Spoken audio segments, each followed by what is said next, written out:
Good morning. Let's get started, 10:03 a.m. Are there any public speakers? Yes, we do have public speakers today. So far, we have 18, with some still coming up downstairs. Got it, perfect. I am getting over a cold, so I'm going to skip my opening remarks this morning, and let's go straight to public speakers.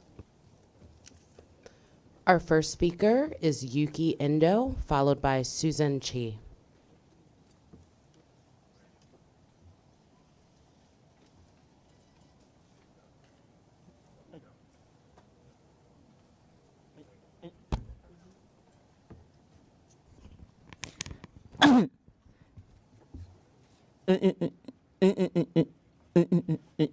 My name is you cannot listen at the Jackson High Queens and I all public towns attended in New York, New Jersey, Connecticut. I am asking to employ a kid 70 bus during the weather because it's always unreliable when it's comes to about weather. I am also arguing NTA to take back NYCT nice bus because the alternative which nice bus is not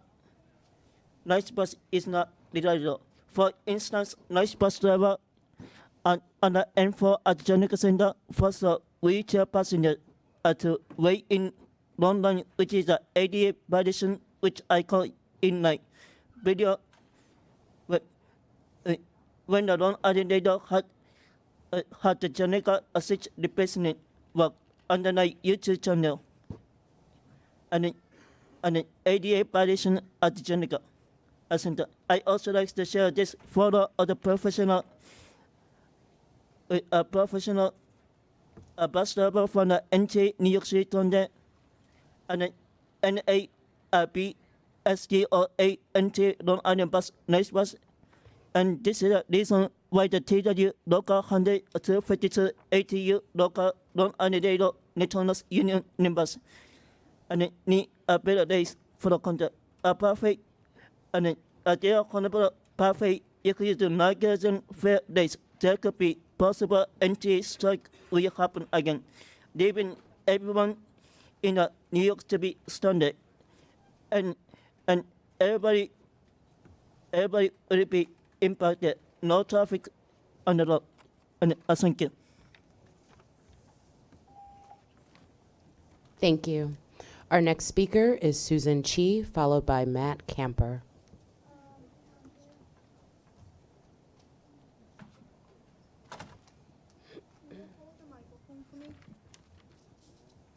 Good morning. My name is Susan Chi. I'm an advocate for the Center of Independent of the Disabled New York. Today, I'm here to share how eHealth on Demand has been a life-changing story to a friend of mine who's in a pilot program. Hello, my name is Regina. I have been riding with Accessorize since February 2003. I use Accessorize for school and medical appointment and employment and everyday need. I live in Broad Rockaway, which is a distance away from many places that I travel. When the pilot program came into effect, it completely changed my life.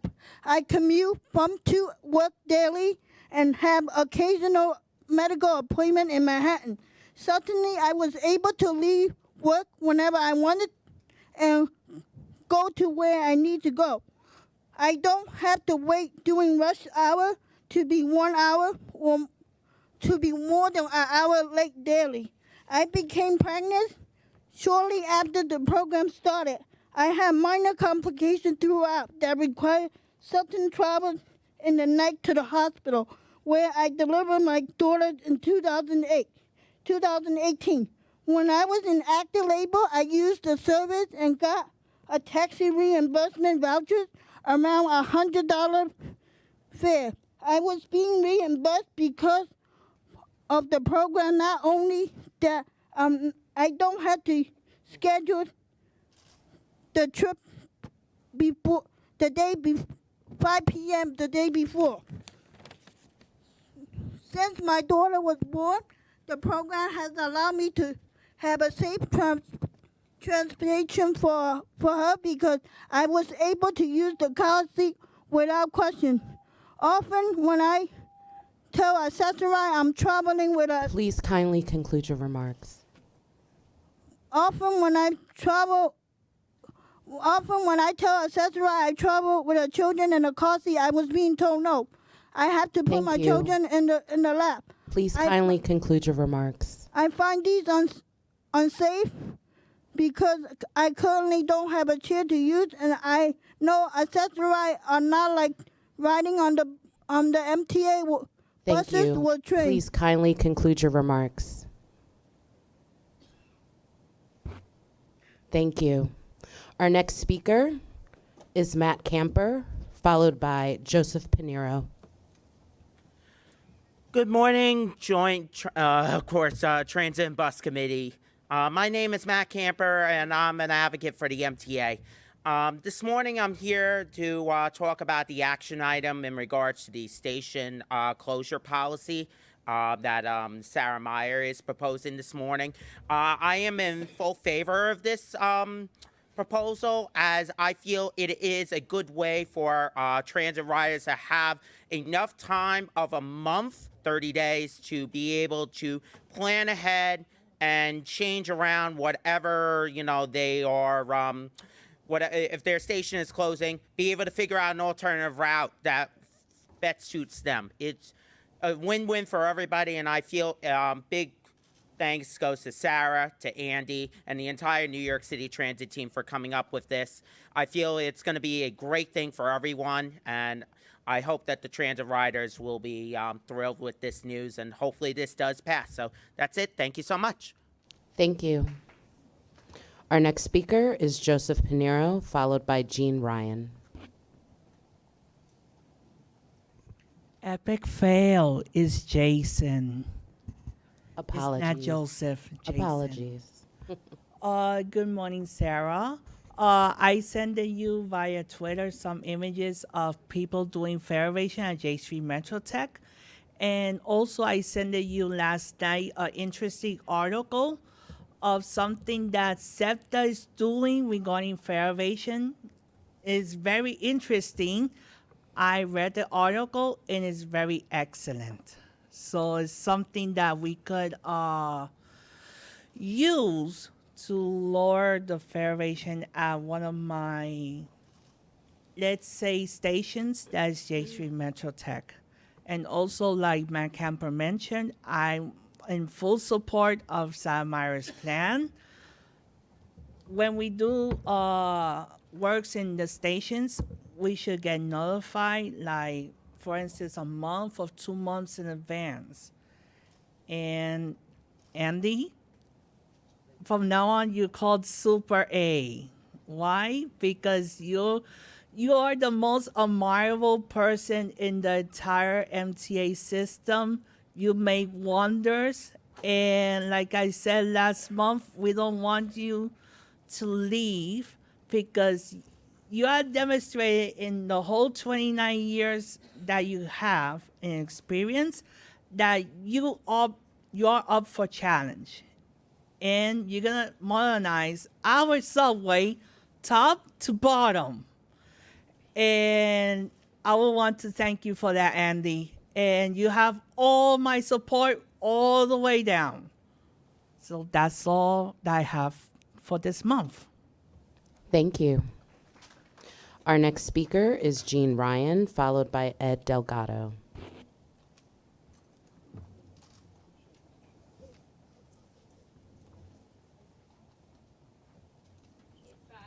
Would it be okay if I spoke in Jean Ryan's place and she can speak in my place? She's stuck on the elevator. Thank you. I'm Ruth Lowenkron. I'm the director of the Disability Justice Program at New York Lawyers for the Public Interest. We're a member of the Accessory Reform Group, ARG. And I really want to say I'm still Ruth Lowenkron with all of that identification. I am back here once again. Yes, I was back here a number of times talking about how wonderful On Demand was. My sense is that you all smiled, that you all said, yes, this is great for the MTA. People are recognizing the brilliant efforts of the MTA putting together an on-demand program that ensures that people with disabilities are treated like everyone else. But then what happened? Why do you want to mess with an excellent program?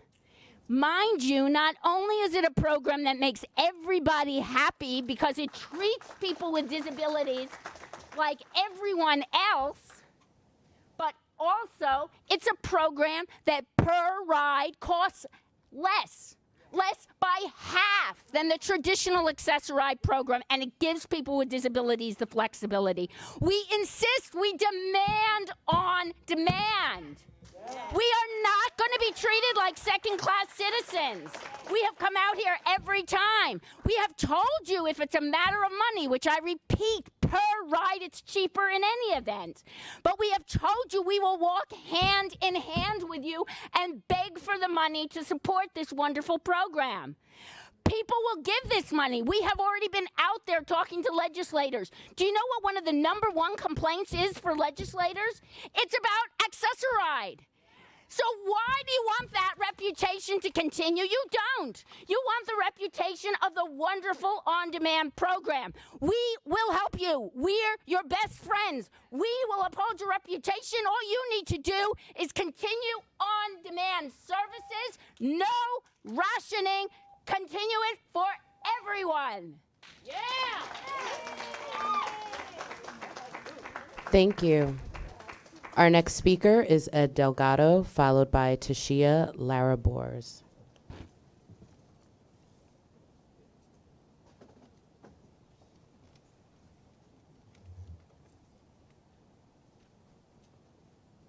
So the podium is in front of you. Would you wait for me? Oh yeah, no problem. Good morning. I'm a little teed off, to tell you the truth, because when you talk about reducing our services, it makes me numb. I say, what am I going to do? How am I going to get around? This is not an easy thing to do, being disabled in this city.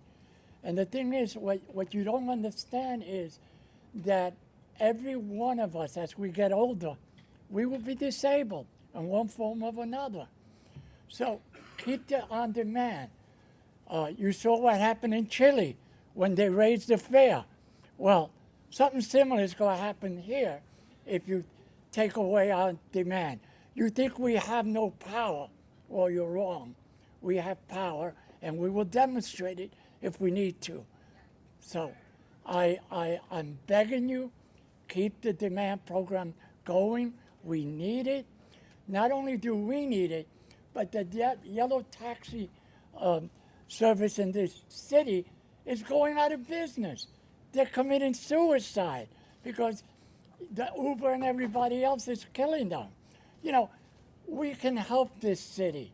On demand will not only help the disabled community, but we're able to help those hard-working immigrants that work 14 and 15 hours a day just to pay their bills. Please, keep on demand. And remember, there's always Chile. Thank you. Our next speaker is Tashia Larabors, followed by Jean Ryan.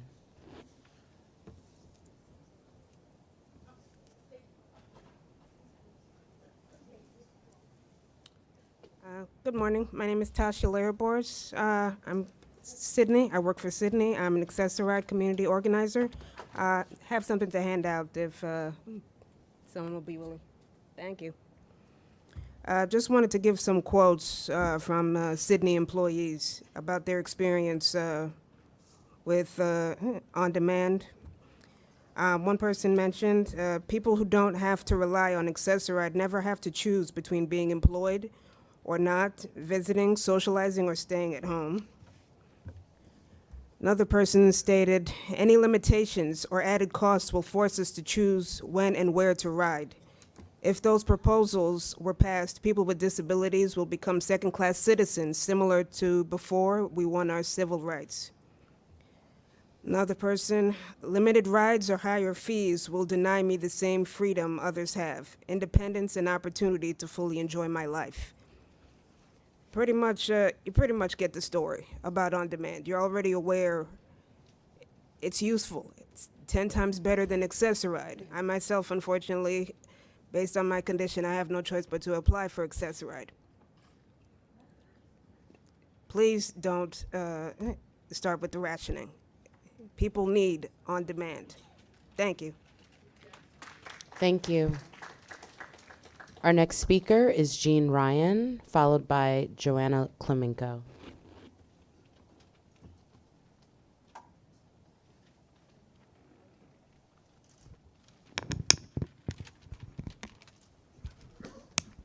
Hi, I'm Jean Ryan. I'm president of Disabled in Action. We want you to keep expand the same day pilot program and expand it to everyone because we all need to get around. Don't ration us. How would we even do that? How would we know if we used our trips up already that we wouldn't have an emergency and really need, or what if we had a couple of emergencies in 1 month? I mean, how can anybody do that? Are you going to ration people on the subway? Because the ridership is starting to go up again.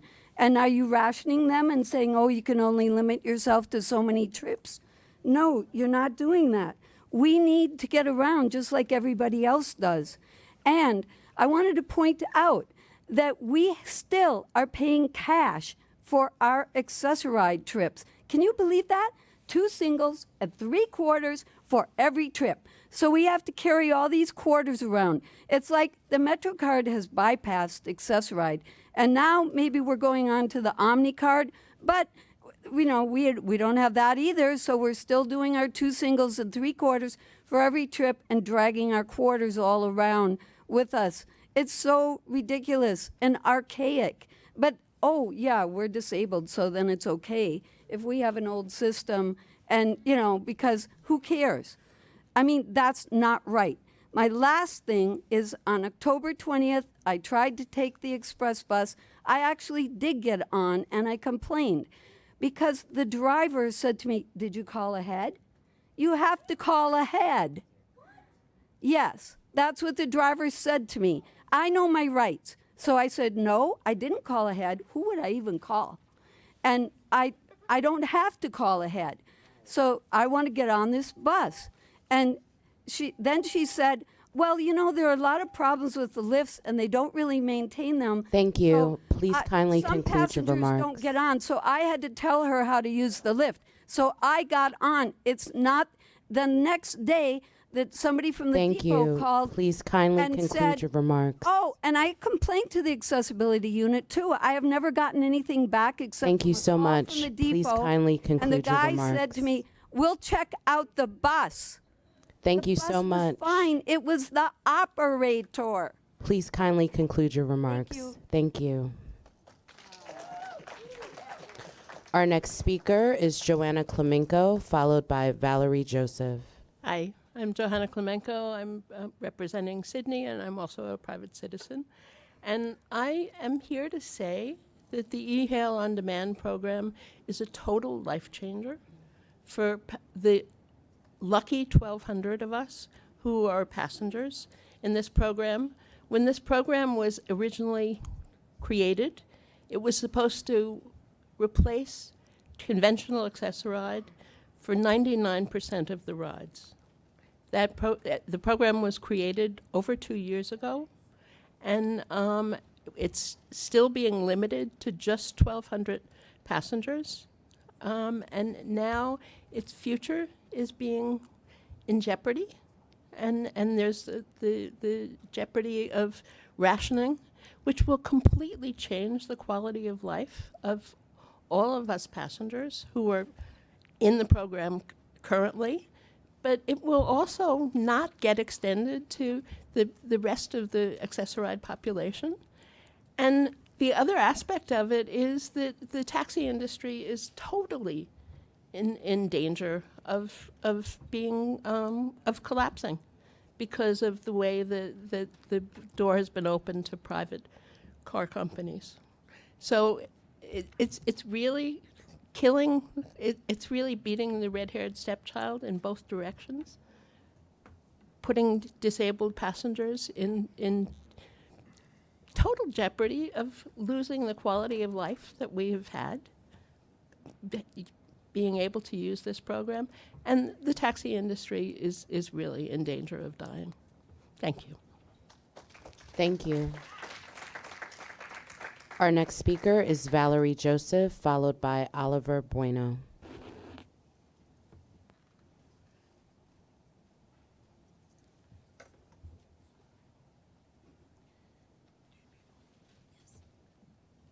Good morning, board members. My name is Valerie Joseph. I'm from the Brooklyn Center for the Independence of the Disabled. I've been using Accessoride now for 24 years plus.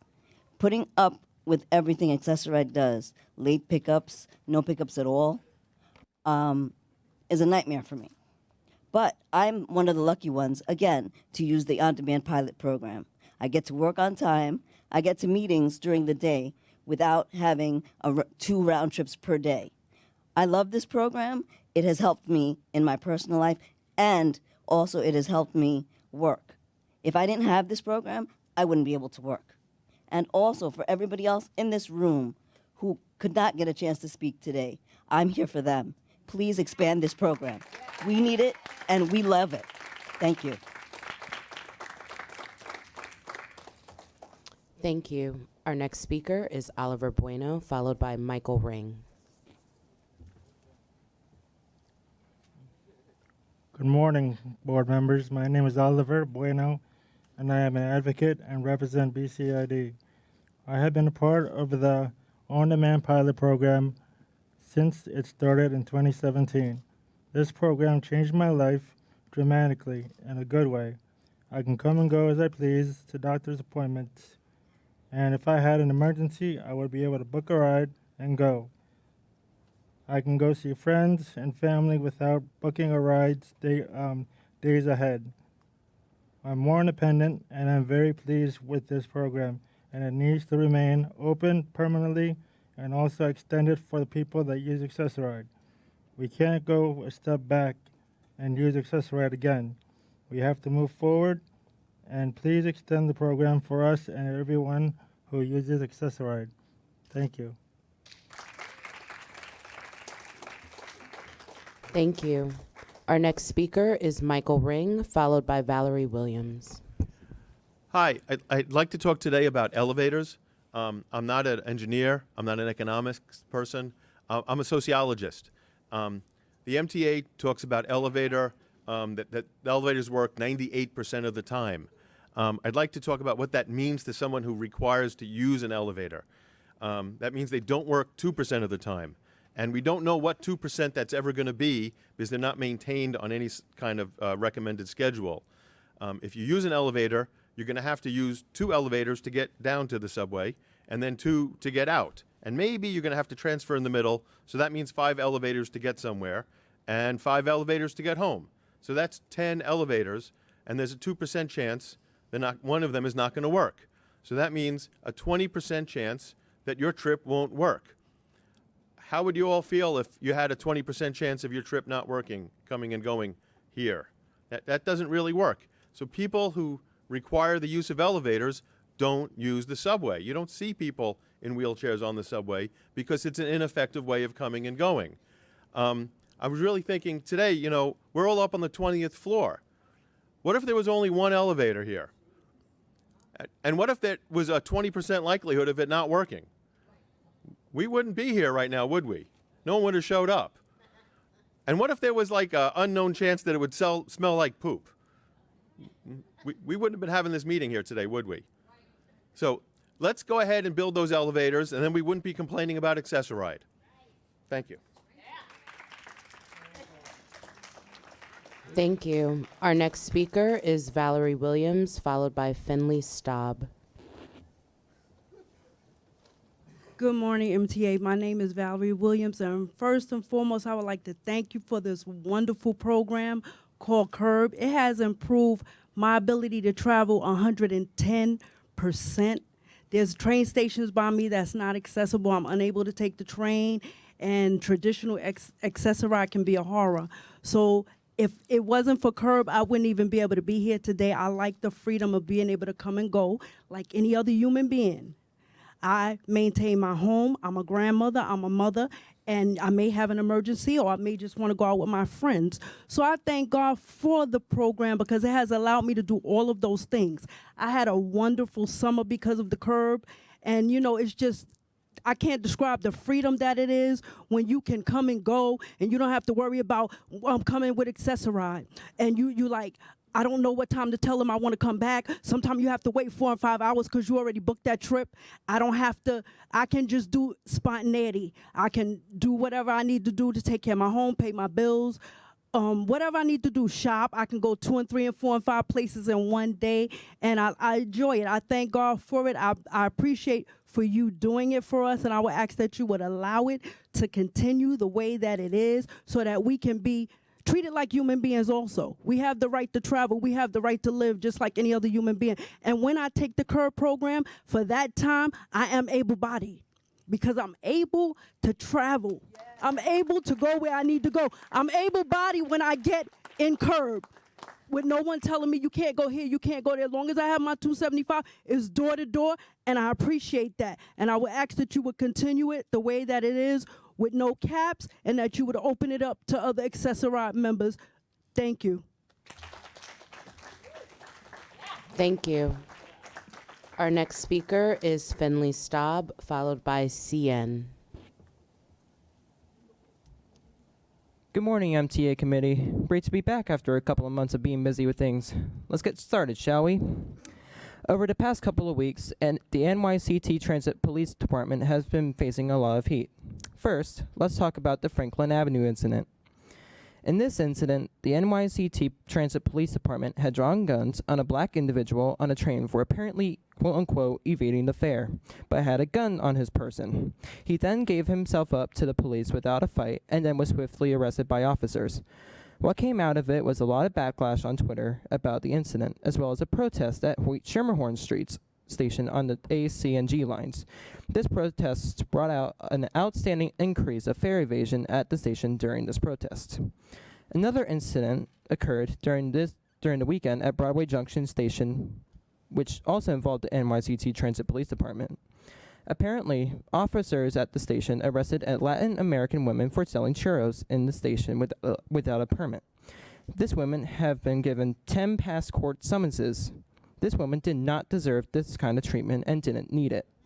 Officers could have handled this problem in a civil way, but apparently they didn't.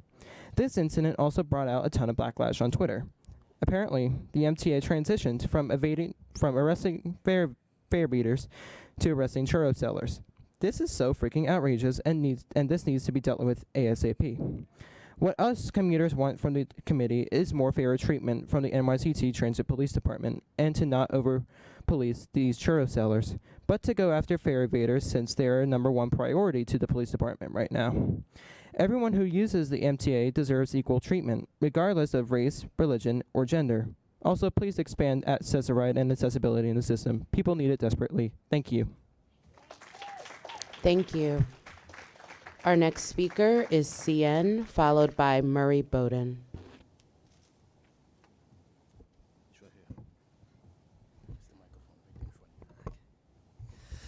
Good morning, everyone. As you might be aware, there are many hazards and obstacles that prevent people who are mobility impaired from moving around the city safely and freely. There's scaffolding everywhere, street furniture everywhere.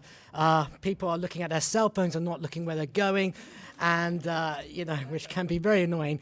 Cars and trucks will block the crosswalks because they're trying to beat the lights, and the subway system, unfortunately, is old and very difficult to make accessible. So the eHealth On Demand program is very vital. It's a lifeline, and in a way, it's therapeutic. It helps people like myself who are mobility impaired to have some form of good quality of life by allowing us to go to various activities, events, just like any other New Yorker. And that's the whole thing, isn't it? Is to be treated equally. This is 2019, nearly turning into 2020, and it's really important that we break down barriers and that we, really help inclusivity and really make this city even greater by making it so accessible so that we can show the rest of the world how it should be done and how we care about our fellow New Yorkers, be that disabled or be it able-bodied. And, it's the moral and right thing to do as a New Yorker, as a citizen of this great country, to follow the values of our forefathers and to really think to ourselves, we really need to help our fellow, human being. And that's all I'm saying is, whatever religion you might follow, even if you don't follow religion, we're all brought up the same way, which is to help one another and to care for one another. And, I've spoken to some able-bodied New Yorkers about this program. You know what they said to me? They said, it's great that my taxes are going to such a good cause. And they really support it 100%. Thank you. So, thank you very much. Thank you very much, one and all. Thank you. Our next speaker is Murray Bowden, followed by Daniel Ross.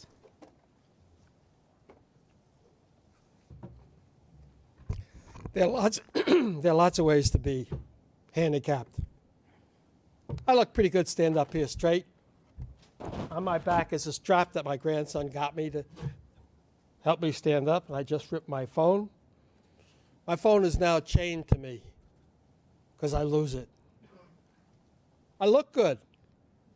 My handicap's up here. Yours is obvious. You don't see mine. My mind doesn't work right. I want you to know that Andy and his team are working extremely well to give you all of the things you need. Nobody's done that before except this team. No, that's not true. You have your problem, I have mine. They're working as fast as they can. There are limited resources, and they are doing an excellent job. Your team is complimented on listening. They listen to us. They work as fast as they can, but they listen. This picture behind me this morning had on a safety thing. I said, when I go home and look at it tonight, they changed it immediately. Change is here. It takes time. There's a lot of catching up to do. They're working as fast as they can, and I thank you all. Thank you. Our next speaker is Daniel Ross, followed by Joe Rappaport.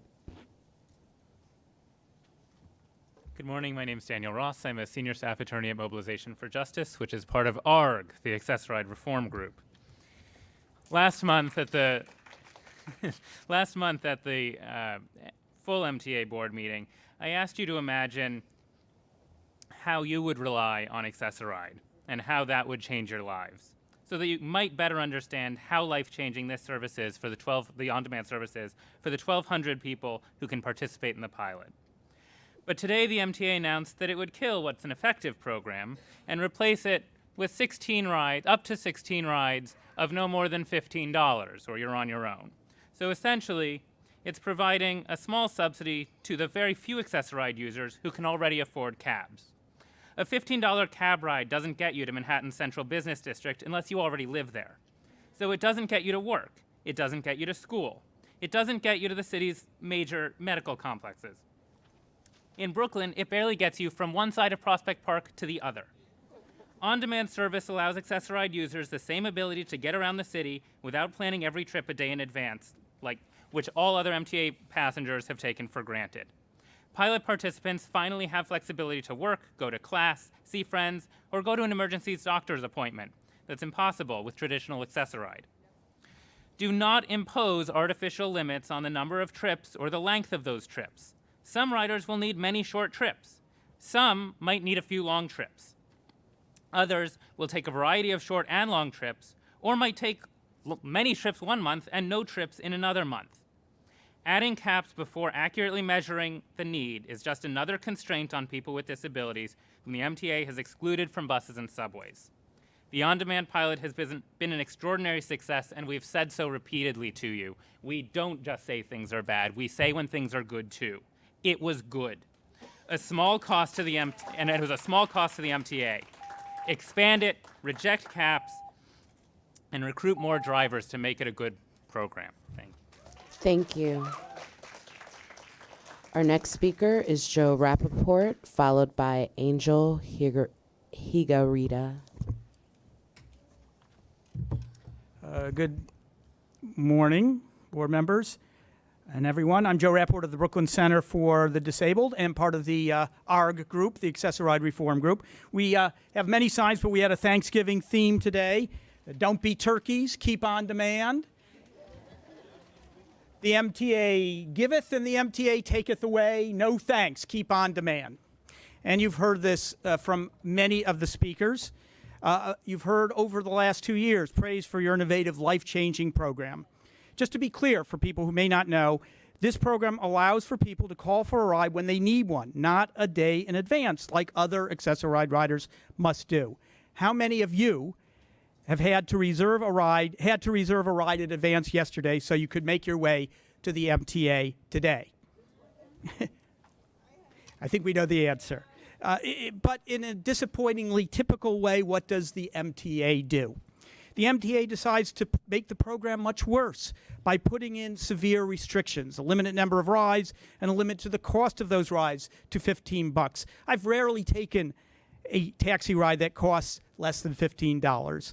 We suggested that the MTA instead do a test of how the program would work for an additional, more representative mix of current Accessoride users, since the current enrollees include many highly motivated users. This is the smart way to go, and we urge you as board members to reject the MTA's proposal and take this route. Thank you. Thank you. Our next speaker is Angel Higarita, followed by Chad DeRoche. Hello, members. I come from Felix Ortiz's office, Assemblyman and Assistant Speaker, with a quick statement. The MTA has an obligation to provide reliable, convenient, and safe service to all New Yorkers. On the On-Demand Access Ride Program providers on-demand service to seniors and disabled individuals who have often been excluded from the city's bus and subway system due to inaccessibility. The On-Demand Access Ride pilot program has been life-changing for those involved and should be expanded to include more riders, not face major costs and loss of services. New Yorkers of all abilities should have the tools they require to live independent, vibrant, and active full lives. Thank you. Thank you. Our next speaker is Chad DeRoche, followed by Janice Bartley.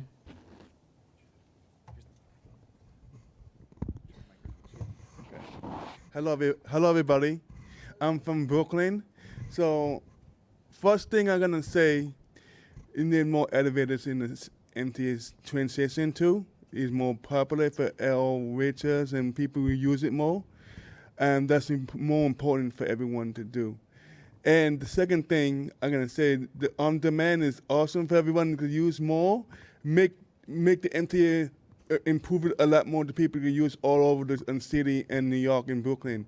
So that's more appropriate for everyone to be a joy and happy, and people can use it a lot more to go to more different places and have a wonderful time doing it too. You know, that's a great thing for everyone to have. Thank you. Have a wonderful afternoon.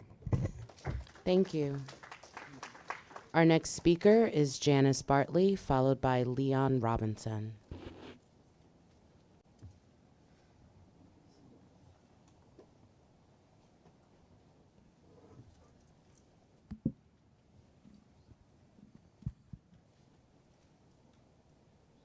Good morning. My name is Janice Bartley.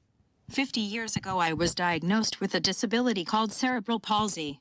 Growing up, I used to wonder why I had to be disabled, but in the end, it helped me find my purpose in life.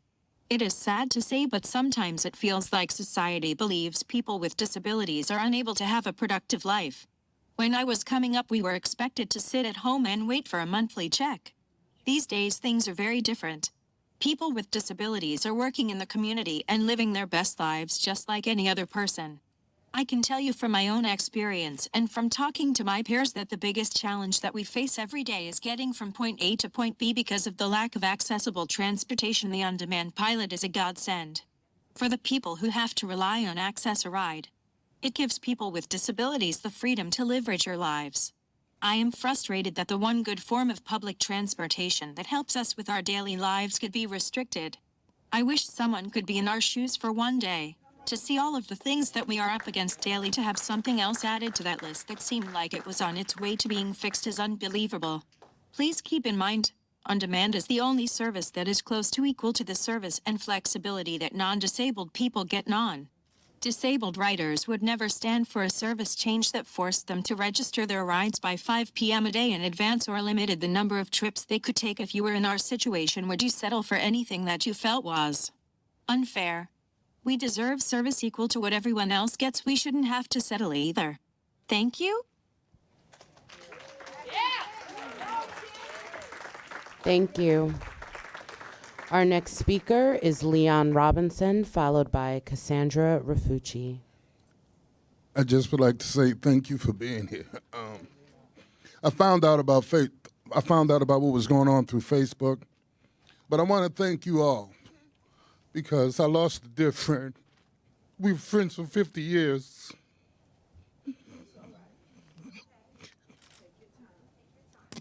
Sorry. We known each other since we were 5.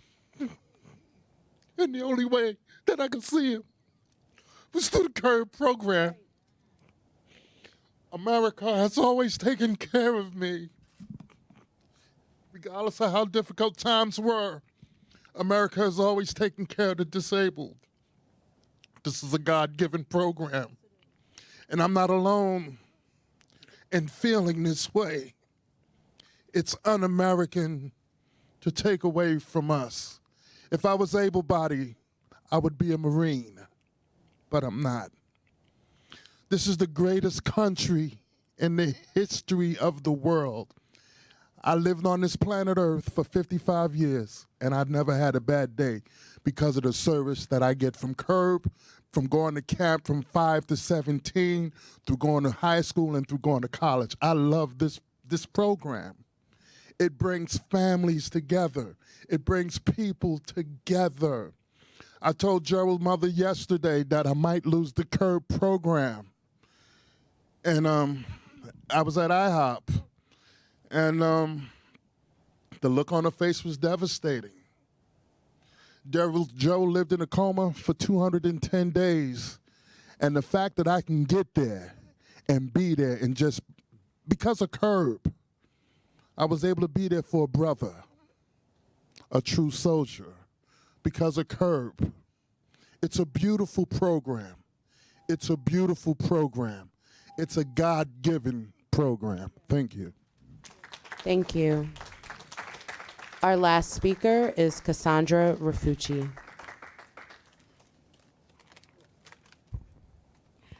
Good morning, Commissioner Feinberg, President Byford, and MTA Transit and Bus Committee members. My name is Cassandra Rafucci, and I'm a private citizen of Coney Island, Brooklyn. I would like to suggest, since the last stop on N trains is 86th Street, Gravesend, due to the Coney Island rail yard flood protection work, shuttle buses should be provided from the last stop, 86th Street, to Coney Island. And since now the cold weather is approaching, I feel this would be great for commuters, and they don't have to walk all the way to the Avenue X stop on the F train for continued service to Coney Island. Thank you very much, and have a good rest of the day. Thank you. That now concludes our public hearing. Okay, thank you. Let's move to the minutes from October. Is there a motion to approve the minutes from the October meeting? Second. All in favor? All right, thank you. Are there any changes to the work plan? Yes, Chair. The annual review of the Transit and Bus Committee Charter has been added to the work plan for November. We have provided the committee charter in your materials for your information in advance of the Corporate Governance Committee meeting, which will convene in December. The Corporate Governance Committee will review and approve all committee charters. We are not recommending any changes to the charter this year. Okay, thank you. So normally we would turn the meeting over to get a report from President Byford at this moment, but I think because there's so much interest in the on-demand program, why don't we instead shift to Alex and hear his remarks and that report, and then we'll go back on track. Does that make sense? Okay. Sure. Today I want to speak to you all about the current state of the Accessoride program, as well as make an announcement about the future of the e-hail on-demand service that you've all spoke about today. The MTA is at a critical moment across its various agencies as we seek to deliver unprecedented levels of investment into our capital assets and make further gains on many operating fronts across the system. And this also holds true for the Accessoride service.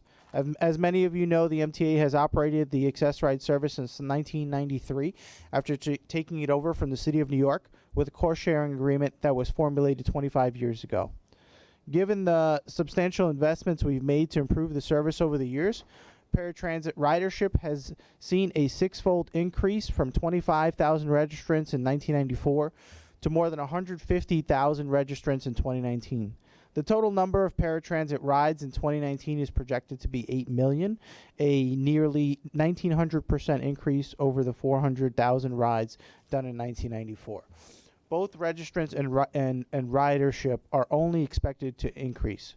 As a result, the Accessoride annual operating budget has increased in orders of magnitude since 1994 to approximately $600 million today. And I offer that as an opening statement to the general situation that we're in, and turn to the on-demand pilot specifically. In late 2017, we started the Accessoride on-demand e-hail service. This pilot program has given a limited group of Accessoride riders, approximately 1,200 out of 150,000 total customers, the ability to request a taxi trip on demand without booking a day in advance. We have been watching this pilot closely and have checked back to this committee on the progress and the program, its costs, frequently at this committee meeting. As we look to the future, we need to think about how the on-demand service can eventually be expanded to the whole Accessoride customer base, and how it can be integrated programmatically. Though the on-demand topic is of receives much public commentary and intrigue, it is up to now a very small portion of the overall paratransit service, less than 1%. That being said, even those advocates who are the biggest proponents of on-demand would say we absolutely still must maintain our blue and white van dedicated fleet, as well as other parts of our FTA and ADA compliant paratransit service that give things such as door-to-door and call out and assist and other types of specialized services. On-demand service is not a program in and of itself, but rather a portion of the totality of our overall paratransit program. All that to say, as we look to the future of on-demand, we must do so not in a bubble, but as part of the overall paratransit program and how this service plays a role in that, which means we need to maintain other levels of service, maintain our zero denial requirement, work within the budget envelope we currently have, and so on and so forth. So in working toward the future, we need to do so cautiously, in a strategic manner, in a fiscally responsible and sustainable manner.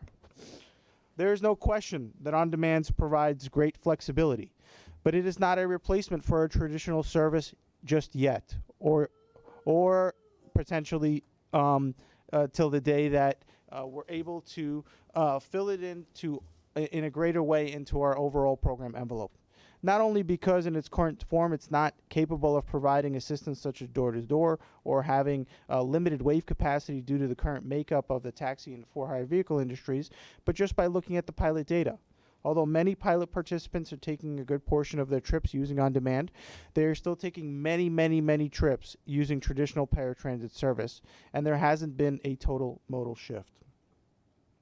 I emphasize this point to say yes, on demand has a role to play in our paratransit service as a flexible option for customers, but not as a replacement for the program as a whole, which in order to manage our paratransit service properly, we need to find the right mix of trips and modes that Access-a-Ride customers need across various service options, which includes our dedicated fleet, our enhanced broker service, and our on-demand service, to be able to serve their travel needs.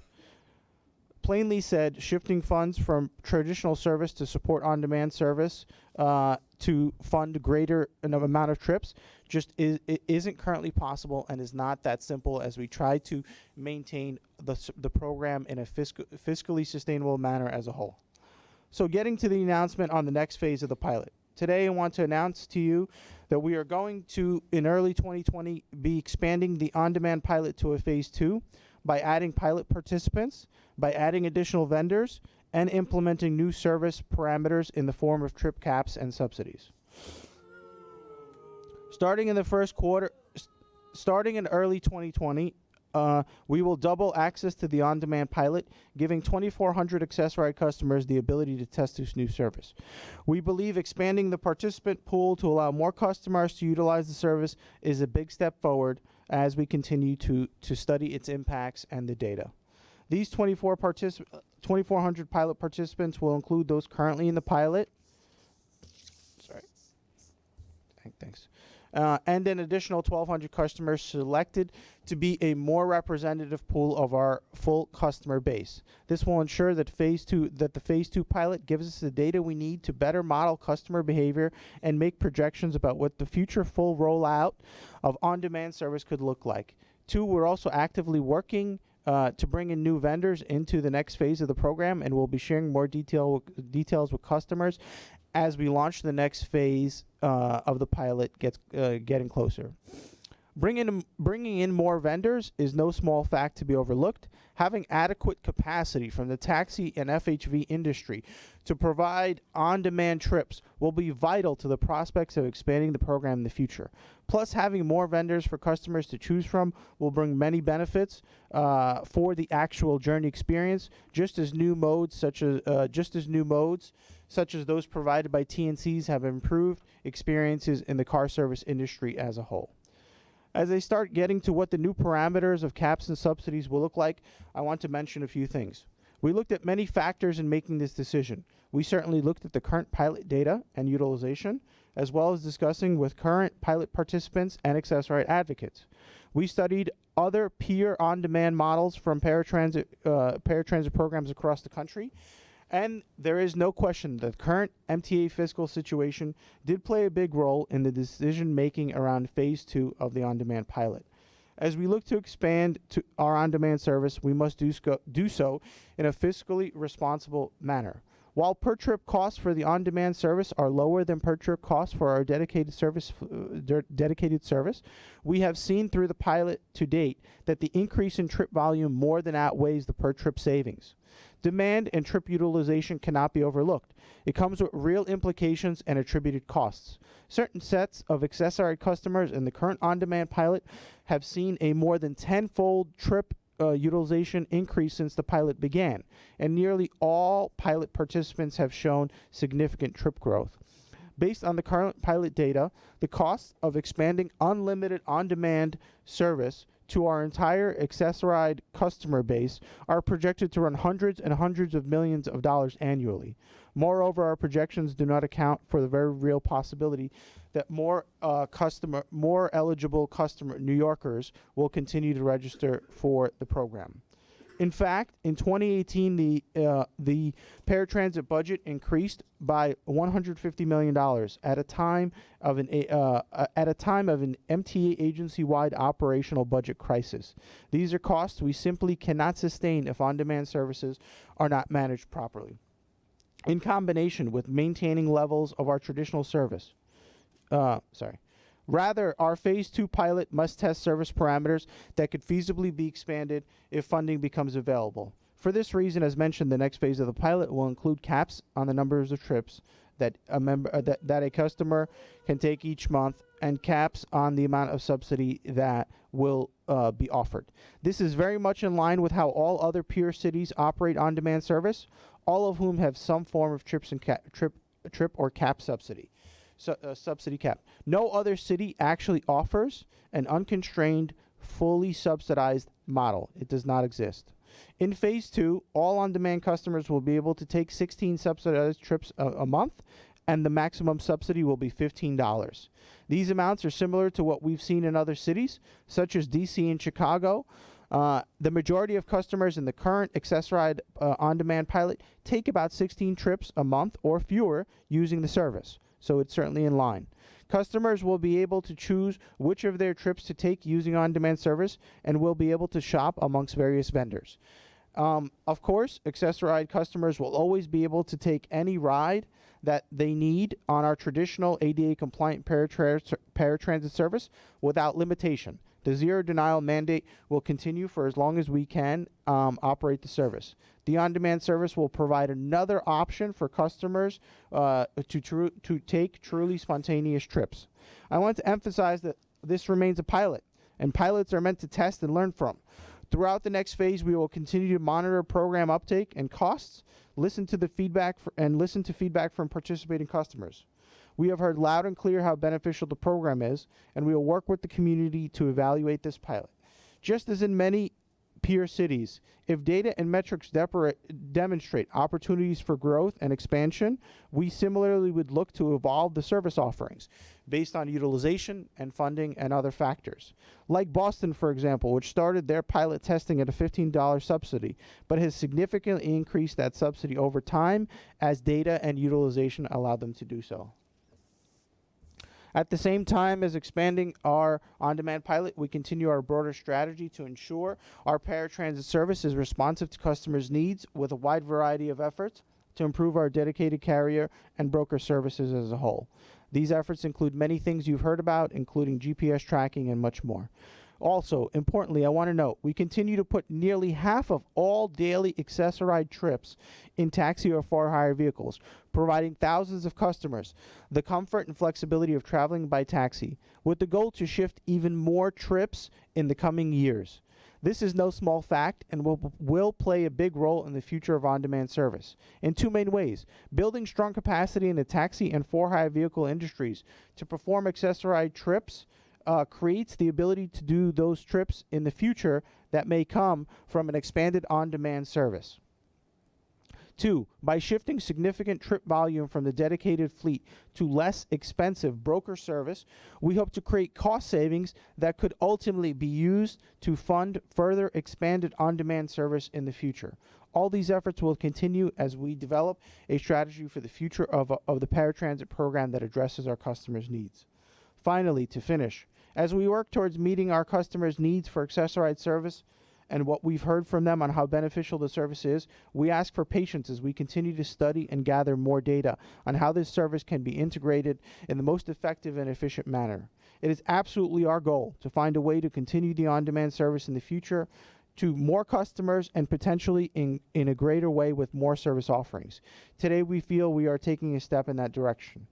However, I think that we can all agree, in order to expand this service in a more expansive way, we need to come together as a city and as a community, including advocates and many of those here today, to identify solution and additional funding sources, which we as an agency need and pledge to continue to search for as long as there are those out there who will listen.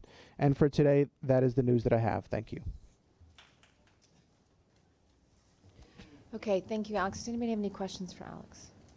Commissioner Vanderpool. For not so much a question, but a few comments. For 2 years, I have added my voice to the chorus of voices, both in the public and around this table, in support of the eHail pilot program. And I have talked with staff about how we continue and move toward a phase 2. Many of you in the audience recall that phase 2 future was uncertain, in fact. And the pilot was, in fact, extended to the end of this year. And then we've just heard updates from Alex talking about extending it beyond December of 2019, which is the original pilot cutoff date. And this has been a particular challenge for all of us that we've been very candid about, and I spent a lot of time also talking with the advocates. How do we provide this service, which has been transformational, in a way that is cost sustainable and cost effective? I often hear from many people talking about this transformational service that it costs significantly less. And yes, that is true. But what I also don't hear right behind that comment, is how the trips have increased significantly. And I've had this conversation with a number of people as well.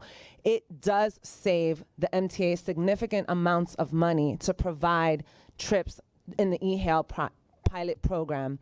But so many more people are taking more trips. And that's actually a really good thing. That shows that this is a service that is in high demand and that is, again, transformational, that has made significant difference in the mobility patterns and day-to-day activities of our customer base. But that reality does not exist outside of an economic reality. And that reality is that we have to find the way to make this a cost-sustainable program so more than 2,400 people can have it. And that is one of the points that Alex is making. So how do we get there? How do we continue to expand this program in light of all the other fiscal changes or challenges rather, that we as a board have to consider? You all read the news. We're all aware of what's coming down the pike, and the November financial plan is going to be a subject of much discussion during Thursday's board meeting. So how are we making this program sustainable without taking it away? I'm glad to know that we're moving toward a phase 2. I'm glad to know that we're still in a pilot phase for phase 2, because that means and shows that we're going to receive significant feedback and input from those partners in the advocacy community that continue to inform these discussions. But we cannot keep talking about this as just being 36 less per trip without talking about the full totality of this, because the real challenge is, how do we accommodate our full base in an unconstrained manner?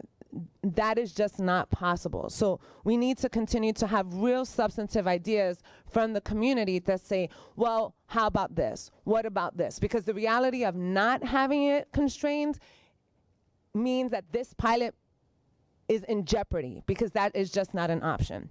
Then I want to talk secondly about the ask that the MTA made of New York City, that the city contribute 50% of this eHail pilot program. And I think that's a very bold ask. And I'll say this. It is not news that the paratransit budget is increasing significantly, and what the projected increases annually have been anticipated to be. In fact, the Citizen Budget Commission in 2016 nearly predicted, based on MTA's numbers, what the annual increase would be and what the annual budget amount would be in 2020. And it's not that far off from where we are.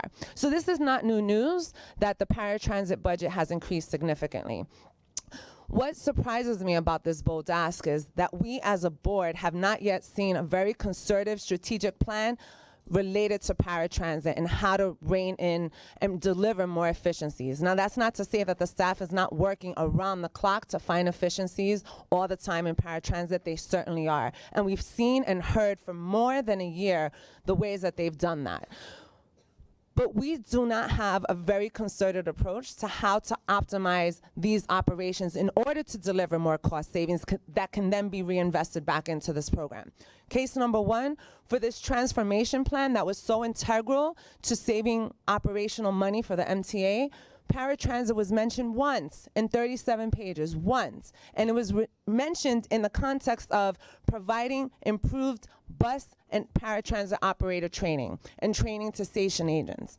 That was the priority given to taking a harder look at finding efficiencies and optimizations within paratransit. What's the real benefit of that? Finding those savings and reinvesting it into programs such as these. So asking New York City to contribute more before we've even seen that delivered, I think is problematic. In fact, I kept pressing behind closed doors and in private conversations, what are the recommendations to improve paratransit? And I myself alone, not shared with my fellow board members, received a number of recommendations on how paratransit could be reformed. Those were things like collect reimbursements for Medicaid eligible trips, reduce the paratransit fleet to match changing demand trends, increase operations maintenance, intervention with carriers, et cetera, et cetera. None of my fellow board members have heard any of those because they were just sent to me. Again, the priority to find efficiencies in this program is not, in fact, it's not a priority. So before you start asking New York City to contribute more, let's take a hard look and see what is our strategic plan to better fix the paratransit service. How can we find optimizations and efficiencies? The American Disabilities Act specifically says that this is a responsibility of transit systems. And New York City does contribute, and it should contribute to supporting this service. It's an important service. But again, before asking for 50%, we should be providing a plan for how are we going to right-size the system. Do we still need as many dedicated vehicles? We need them, absolutely. But if we're moving people toward more on-demand trips, which we're hearing is the preference from those users who can use that, are we still at the right percentage of 44% of trips on dedicated vehicles? Let's look at that. So let's start looking at a more strategic plan to find operations before we start looking for New York City to contribute. And one final point. I would hate for this to be positioned as by anyone at the MTA that New York City does not want to support accessibility. New York City was essentially told in the MTA Capital Program that its contribution would be $3 billion earmarked only for accessibility. And New York City did not balk at that. New York City was not consulted in advance about how that money would be earmarked, and that just goes to show that accessibility certainly remains a priority of New York City. It remains a priority of the city board reps, and it remains a priority of many board members around this table. So let's have a more concerted and strategic discussion about how we find efficiencies and reinvest that money saved back into delivering better service before we start putting our hand out. Commissioner Schwartz. Thank you. I appreciate everything that Commissioner Vanderbilt said. I feel and hear her passion and her commitment to this area, as I think all board members are committed to finding ways to expand paratransit service and increase its efficiency. I would probably just disagree with her on one point, is I don't think asking the City of New York to contribute half the cost of paratransit is a bold move. I would say it's a fair move. Nobody on this board was here in 1993 or 1994 when this deal for the MTA to take over paratransit services and the city only pay a third of the cost was put together.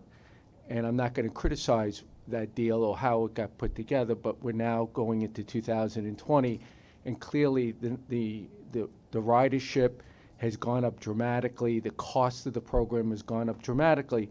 And I don't think asking the City of New York to pay a little bit more is an unreasonable ask, especially when the counties outside the City of New York don't pay just a third of the paratransit services.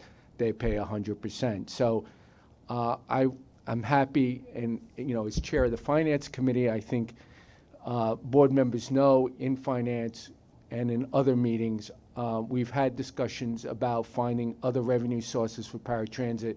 Matter of fact, I think I was the one that raised the issue of why can't we build Medicaid for those rides for Medicaid recipients, and that's something obviously we should still look at, though there's an impact on the state as well as probably the city if we do that. But we should explore all revenue options and understand what the impacts are as a way to find other revenue sources. But irrespective of coming up with efficiencies and other cost containment improvements, I still think on a parallel track, it would be only, in my mind, fair and reasonable to ask the city to pay at least an equitable share of the cost of this very vital and important service, especially when it's benefiting New York City residents. Thanks.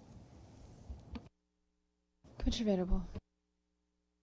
Briefly respond. I've heard many times our chair of finance make analogous comments about not getting any more money until we have a plan for delivering efficiencies.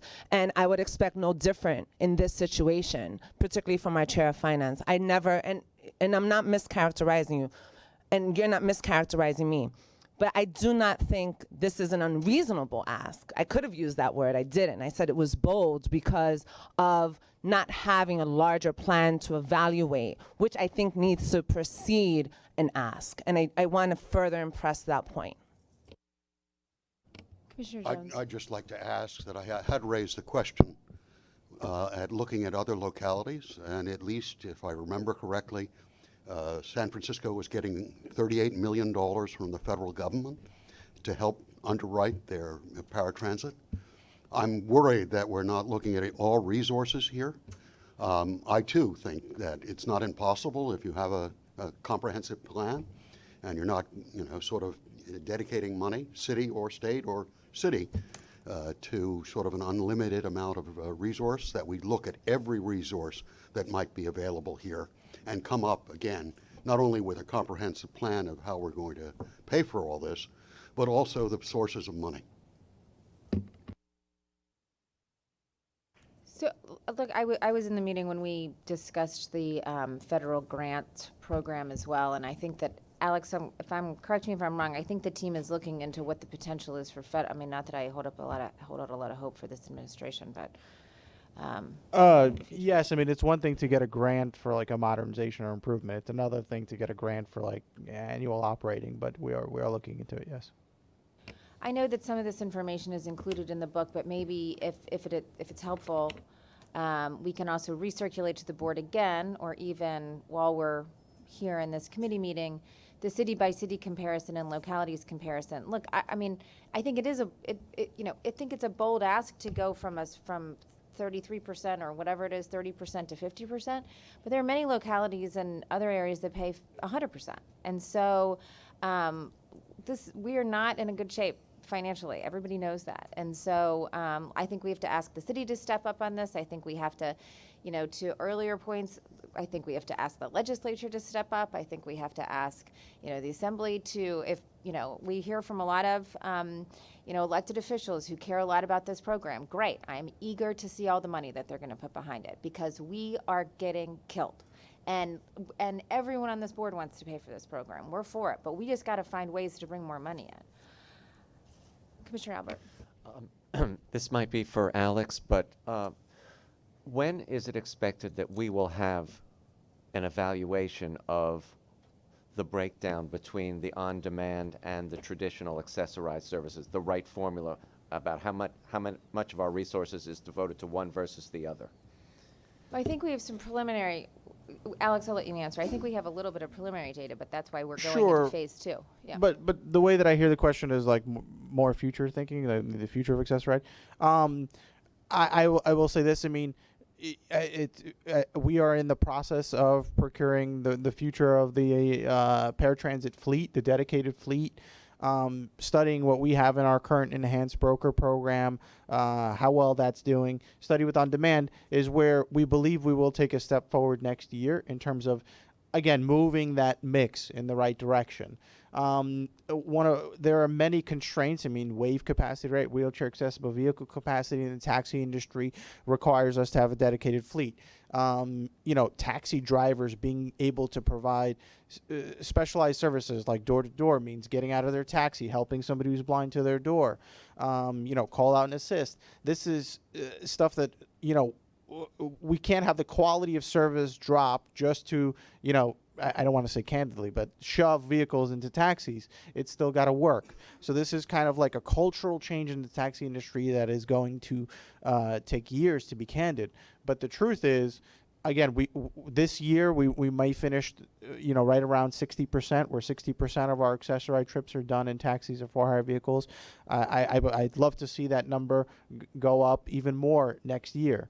So we continue to move that forward, and that's a huge piece of this. You know what I mean? And specifically to what Chair Feinberg mentioned, I think. Early 2020, phase 2 of the pilot will start. I think that front probably needs at least a solid year to go through a cycle of seasons and go through an annual cycle to see what the trip demand and utilization is. So everything is moving forward on parallel tracks. And one of the good things about Access-Ride is we do have the ability to shift from mode to mode, meaning some more trips here, some more trips there, as we need to, and we continue to study that. Okay, thanks, team. Any other questions? Okay, so let's go back to our original schedule and or to our original agenda and go to the president's report with Andy. Good morning, everyone. Thank you, Chair Feinberg, for your introduction. So you'll be pleased to know we're still very much focused on the basics of driving up performance across all of our various modes. In fact, I just saw an email that yesterday we had nearly 87% on-time performance. So we're doing well still. We are now on our 5th period in a row of above 80% punctuality for the subway, and major delays are down by nearly 38%, which is a huge achievement by Sally and the subway's team. We continue to speed up the subway. In the last year or so, just over a year since we launched Save Seconds, we've now delivered 197 civil speed increases, and we've corrected 239 poorly calibrated or wrongly calibrated grade time signals. Sally will show you some data on that, but that just shows that the subway is running faster today than it was before, than it was a year ago, and there's more to come.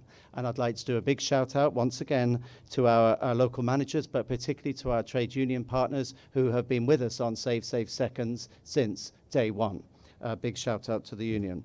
Not all about subways. Craig will talk about buses. Again, our metrics show improvement year over year.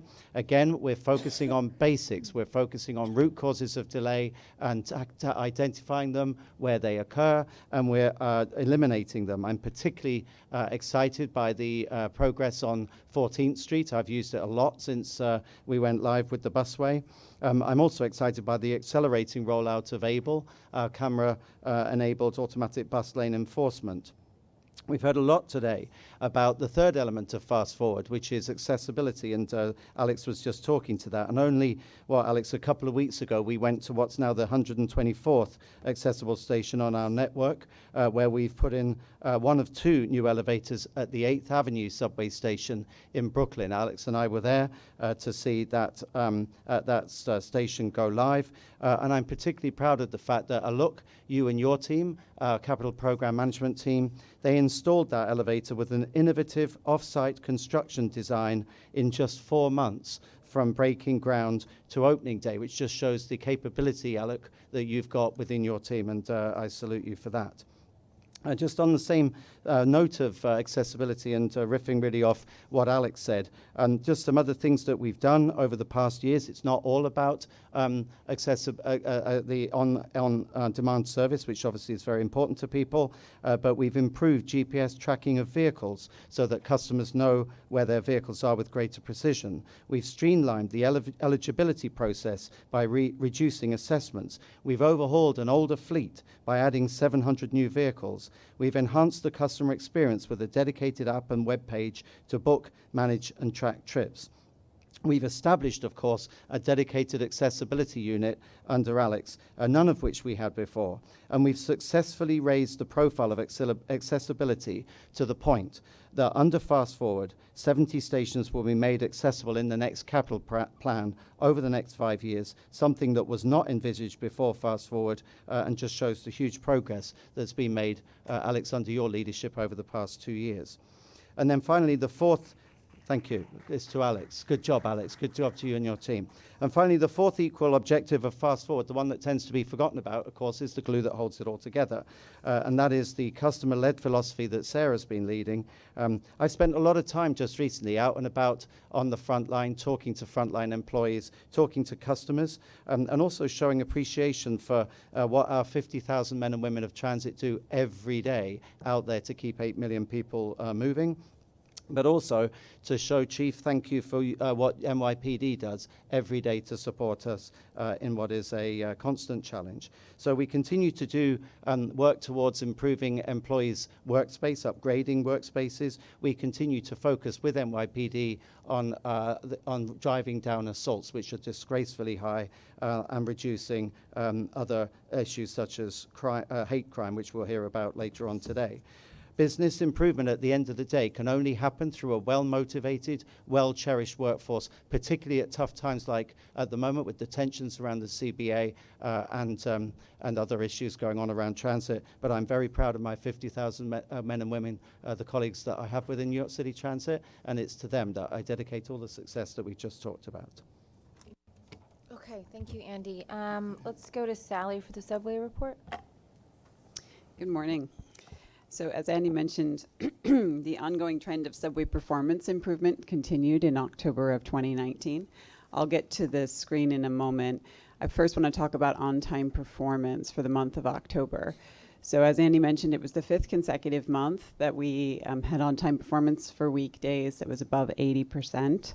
Of particular note, every single non-shuttle line in the system improved in terms of on-time performance when we looked at October of 18 compared to October 19.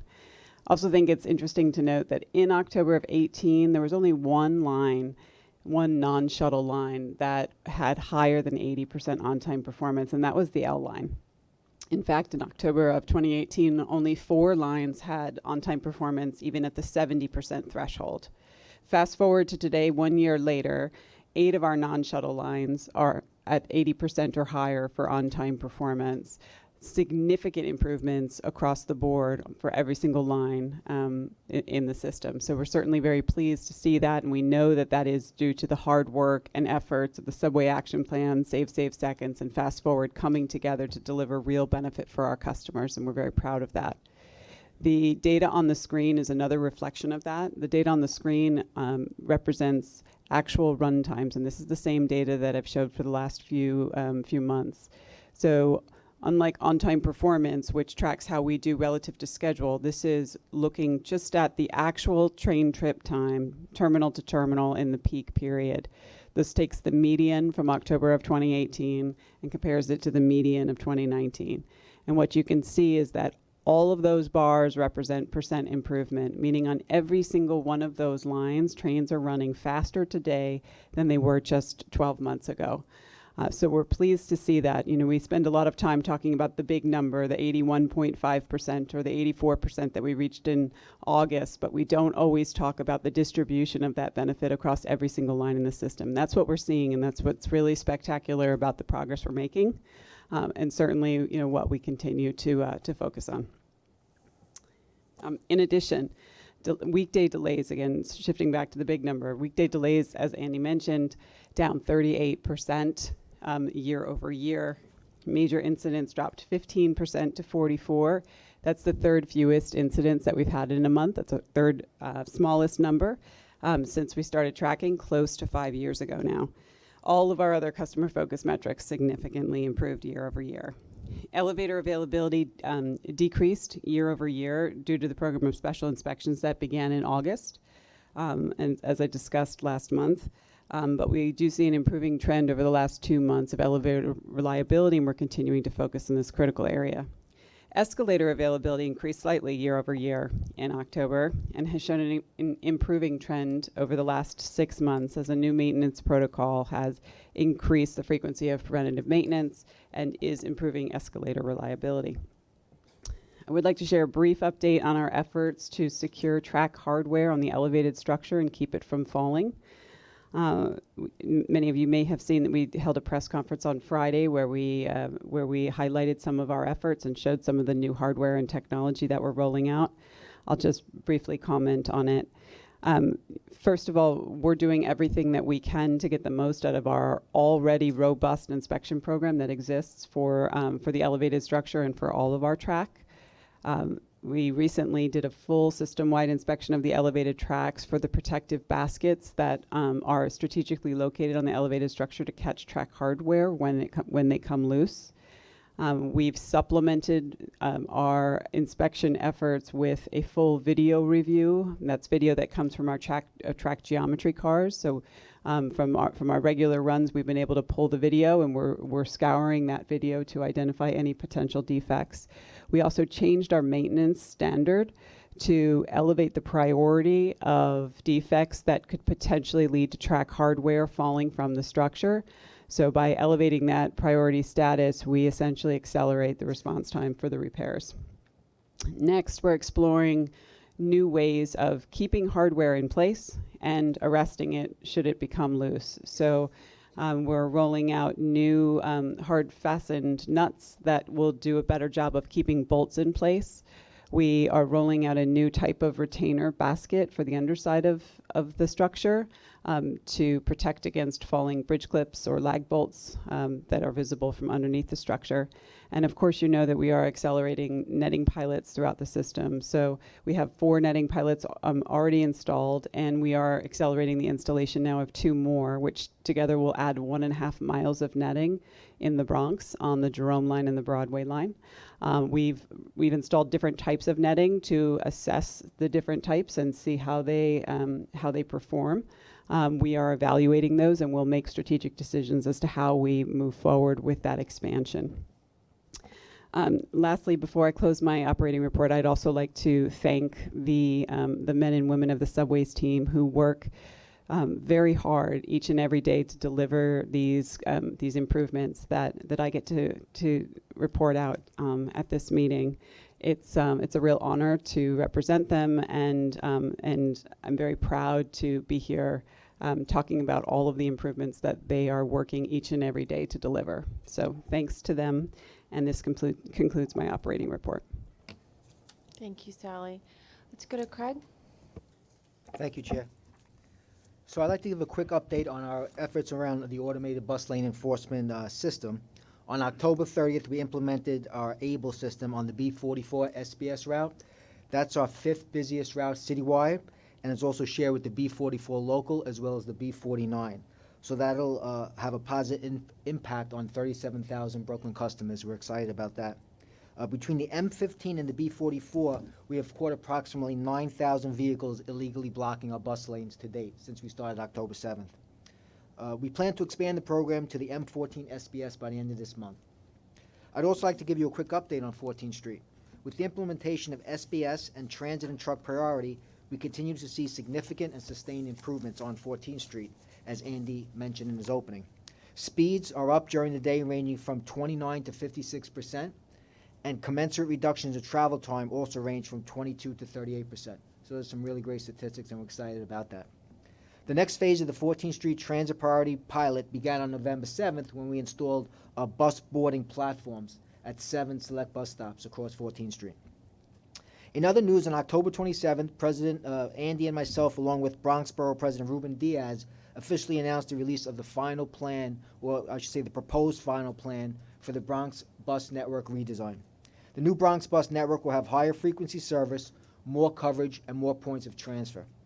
Our work on the Bronx bus network does not end with the release of this report. The redesign is a dynamic, customer-focused initiative, and we'll continue to refine it as customers have feedback and all along the way as we implement, similar to the way we did in Staten Island. Just a quick note, Alex delivered the bulk of the paratransit report. A quick note that on November 1st, we launched our enhanced broker service on Staten Island. And that concludes the bus and paratransit report. Thank you. Any questions for Craig? Yeah, it's not necessarily a question for Craig. I maybe just reinforce something with Andy. We have talked about in the recent past about looking at, in order to help make the bus program more successful in terms of increasing the speed of the bus routes, by dealing with this problem with illegally parked vehicles, mostly I think trucks or delivery things. So we've talked about the idea of looking at maybe progressive fines, right? Towing away vehicles and whatnot. I'm not a lawyer. I don't know what can and cannot be done legally if you have to amend the vehicle traffic law, which could be city law, state law, both laws. And the same thing even with fare, subway or fare evasion issues, whether to have some kind of progressive fine system in place, so as you get multiple summonses, each one increases, but also for those who ignore paying the summons, who are of economic means, not low-income people, there may be alternatives or options, whether it's wage garnishment or inability to renew your registration or your driver's license.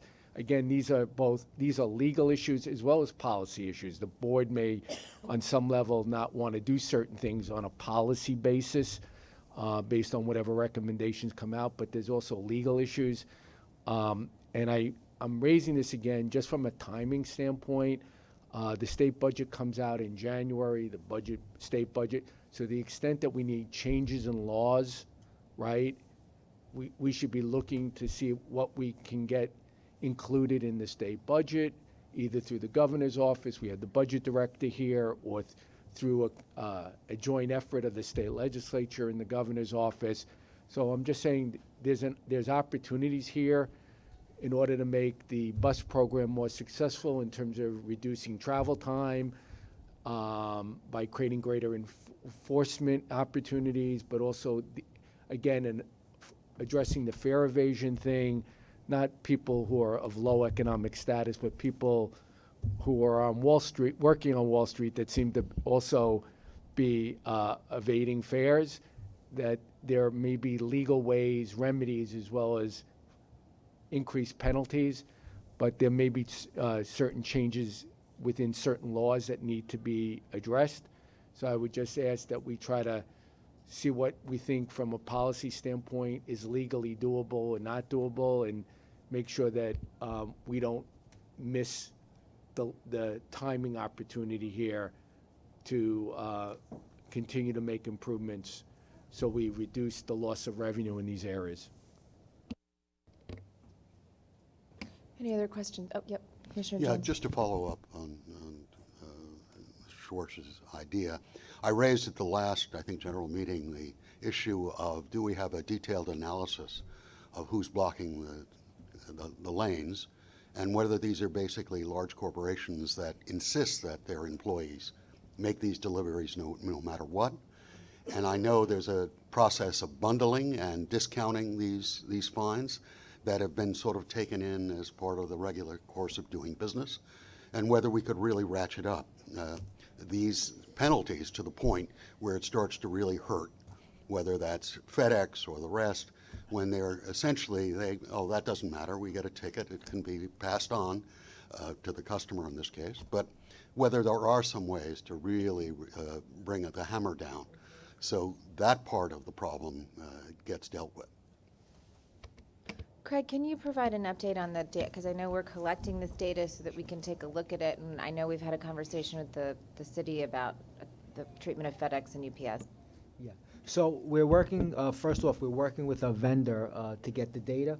We did get some access to some data.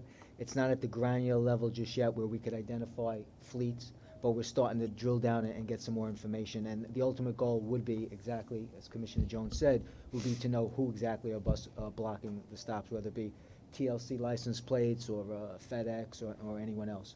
So we'll be coming back with updates on that. We're not there just yet.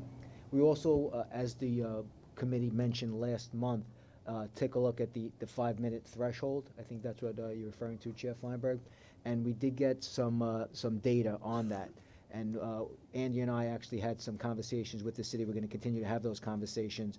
There is an opportunity to catch more violators. When we took a look at a cut of the data, there was about 1,500 vehicles that did not get violations because they blocked our stop or bus lane between 1 and 5 minutes. So we're continuing to look at that, and we're going to come up with some policy recommendations. So why is that a city conversation? Why is that not? Is it because it's a city law in the 5 minutes? So it's not a law, it's a policy. It's been the city policy based upon, originally based upon manual, giving out tickets by the traffic enforcement agents, and then it got carried over to the fixed post cameras that the city operates. So if we lower the threshold, we just want to be in alignment with the city. Currently, we have an MOU with the city, so the MOU would have to be changed, and we're having those discussions. So it's a policy, it's not a law. We'd have to change the MOU. Can't somebody just decide it's like 90 seconds instead of 5 minutes? And Yeah, just so execute what the on law decision? actually says is that a vehicle has the ability to drop off and pick up passengers at the curb. So they could enter and drop off. So the question would be, is it 1 minute, 2 minutes? We're trying to understand that a little bit closer before we change that policy. But we are looking at that. We're on the case, Chair. I spoke with Commissioner Polly Trottenberg with Craig just last week about it. She felt that 2 minutes was probably too small an amount, but I said, well, okay, there's a lot of daylight between 2 minutes and 5 minutes, so we're actively pursuing this. And just to Commissioner Schwartz's point, only last week we had a meeting actually about our legislative asks for this session. So although we're somewhat up against it in terms of time frame, we're actively pursuing pretty much all of these issues. So we intend to get a shopping list of legislative asks. But we'll keep you posted on the Commissioner Trottenberg discussion. I personally think 5 minutes is too long.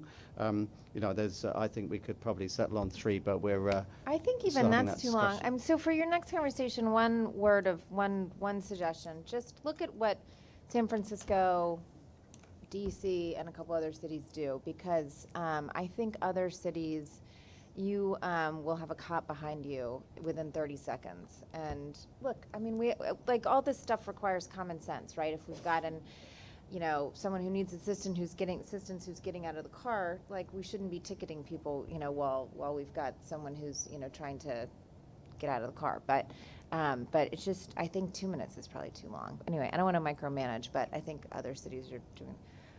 Commissioner Mahika?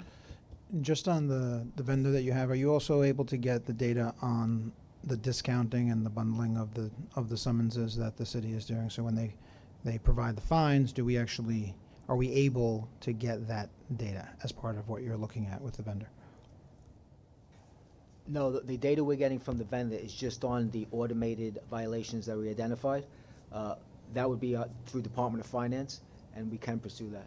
We can attempt to pursue that, sure. Okay, and I think we should also need to understand what they're actually doing as far as the discounts are concerned, because I think what Commissioner Jones raised there is critical, and we need to understand what is that policy and what they're actually doing. Right. So we discussed this last month, and I actually think someone was going to go to the city and say, what is the status of this program? And now we're a month later. So somebody owns that. And let's not wait till next month. Just let's figure it, because somebody at the city has that information right in front of them. So let's just maybe get it to this group by Thursday, since we're all meeting again on Thursday. Okay. Any other questions for Craig? So Craig, congratulations. It's been executed beautifully. It's moving at a really fast clip. These are nits, 2 minutes, 5 minutes, whatever, but we've made massive progress. It's been super impressive. Okay, Alex, should we go back to you do you want to add to your remarks from earlier? All set, okay. All right, well then I have lost track of where we are then. Yes, Sarah Meyer. Oh, sorry. Sarah Meyer, thank you. Hi guys. So in October, commendations about subway bus were up at 12.6% and 17.5% respectively from October 2018. So that's great news. Complaints about subway and accessoride services were also up 26.5% and 39.9% respectively compared to October last year. Again, we're making it easier for people to reach out to us, so we can attribute it to that as well. It should be noted, however, that complaints about both services are trending down in recent months, so we'll look forward to the data next month to see. Bus complaints were also down compared to last month and flat, a 2% increase since October 2018. MetroCard complaints were down again this month and 12.2 percentage points lower from last year. Also just wanted to briefly mention we made additional changes to our service status labels that better explain how service is running on certain days or during specific times of the day. Customers are now seeing labels such as extra service, holiday service, special event, Saturday schedule, and Sunday schedule.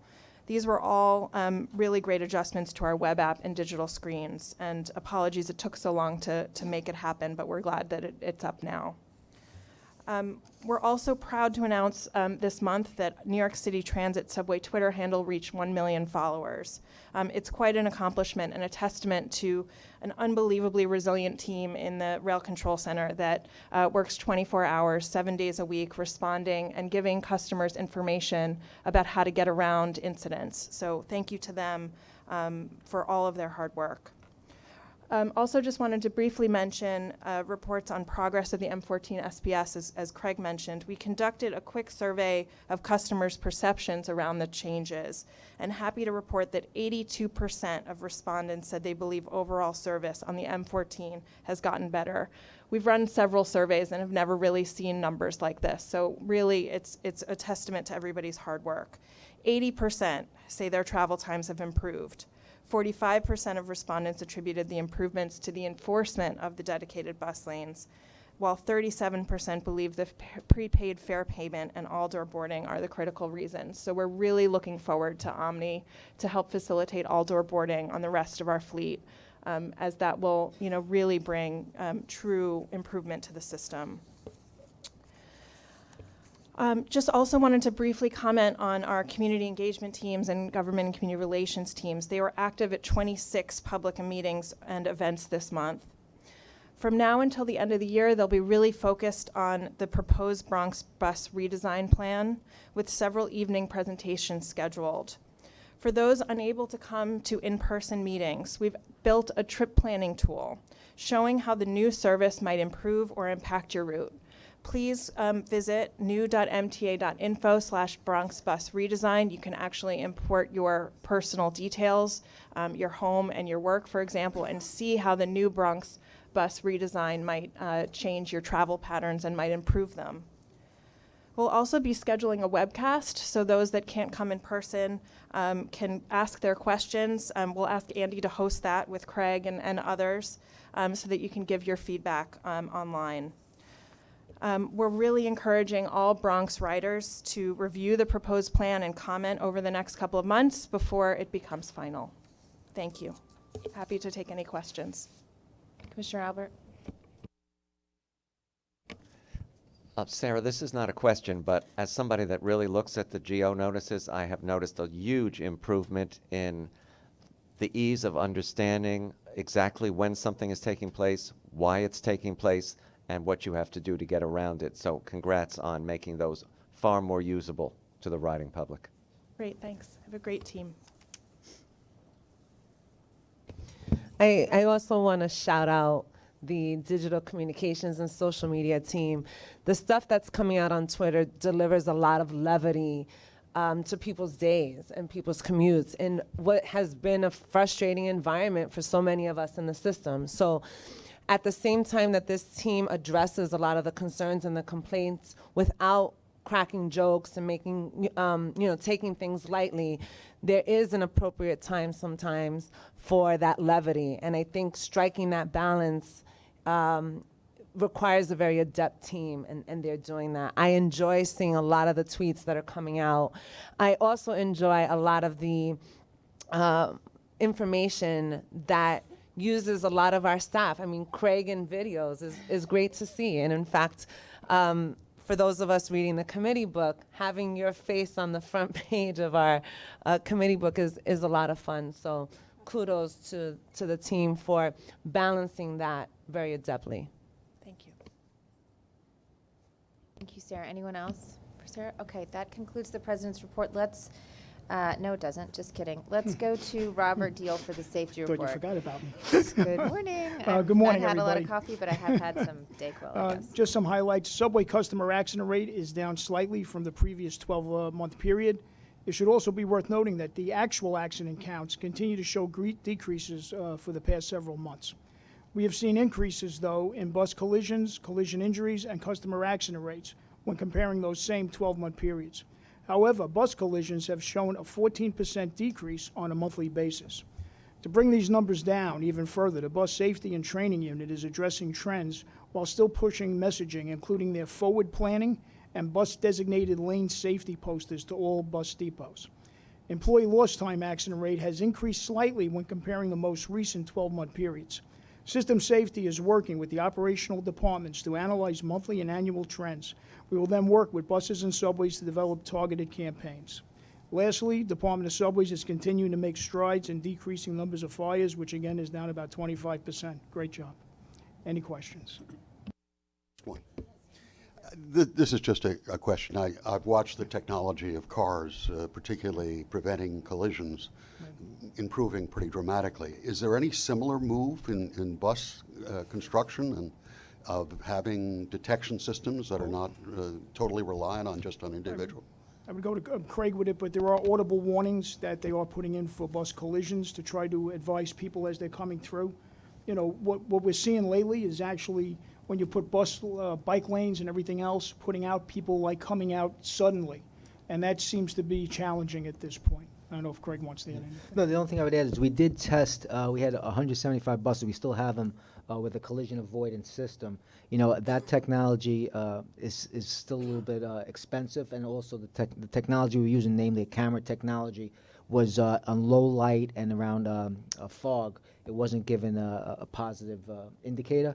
So we're continuing to, you know, develop some technology. We are using pedestrian turn warning, as you know, in the city now, but we're watching the space, and you know, we would envision that future buses would have some type of collision avoidance system as they get more viable.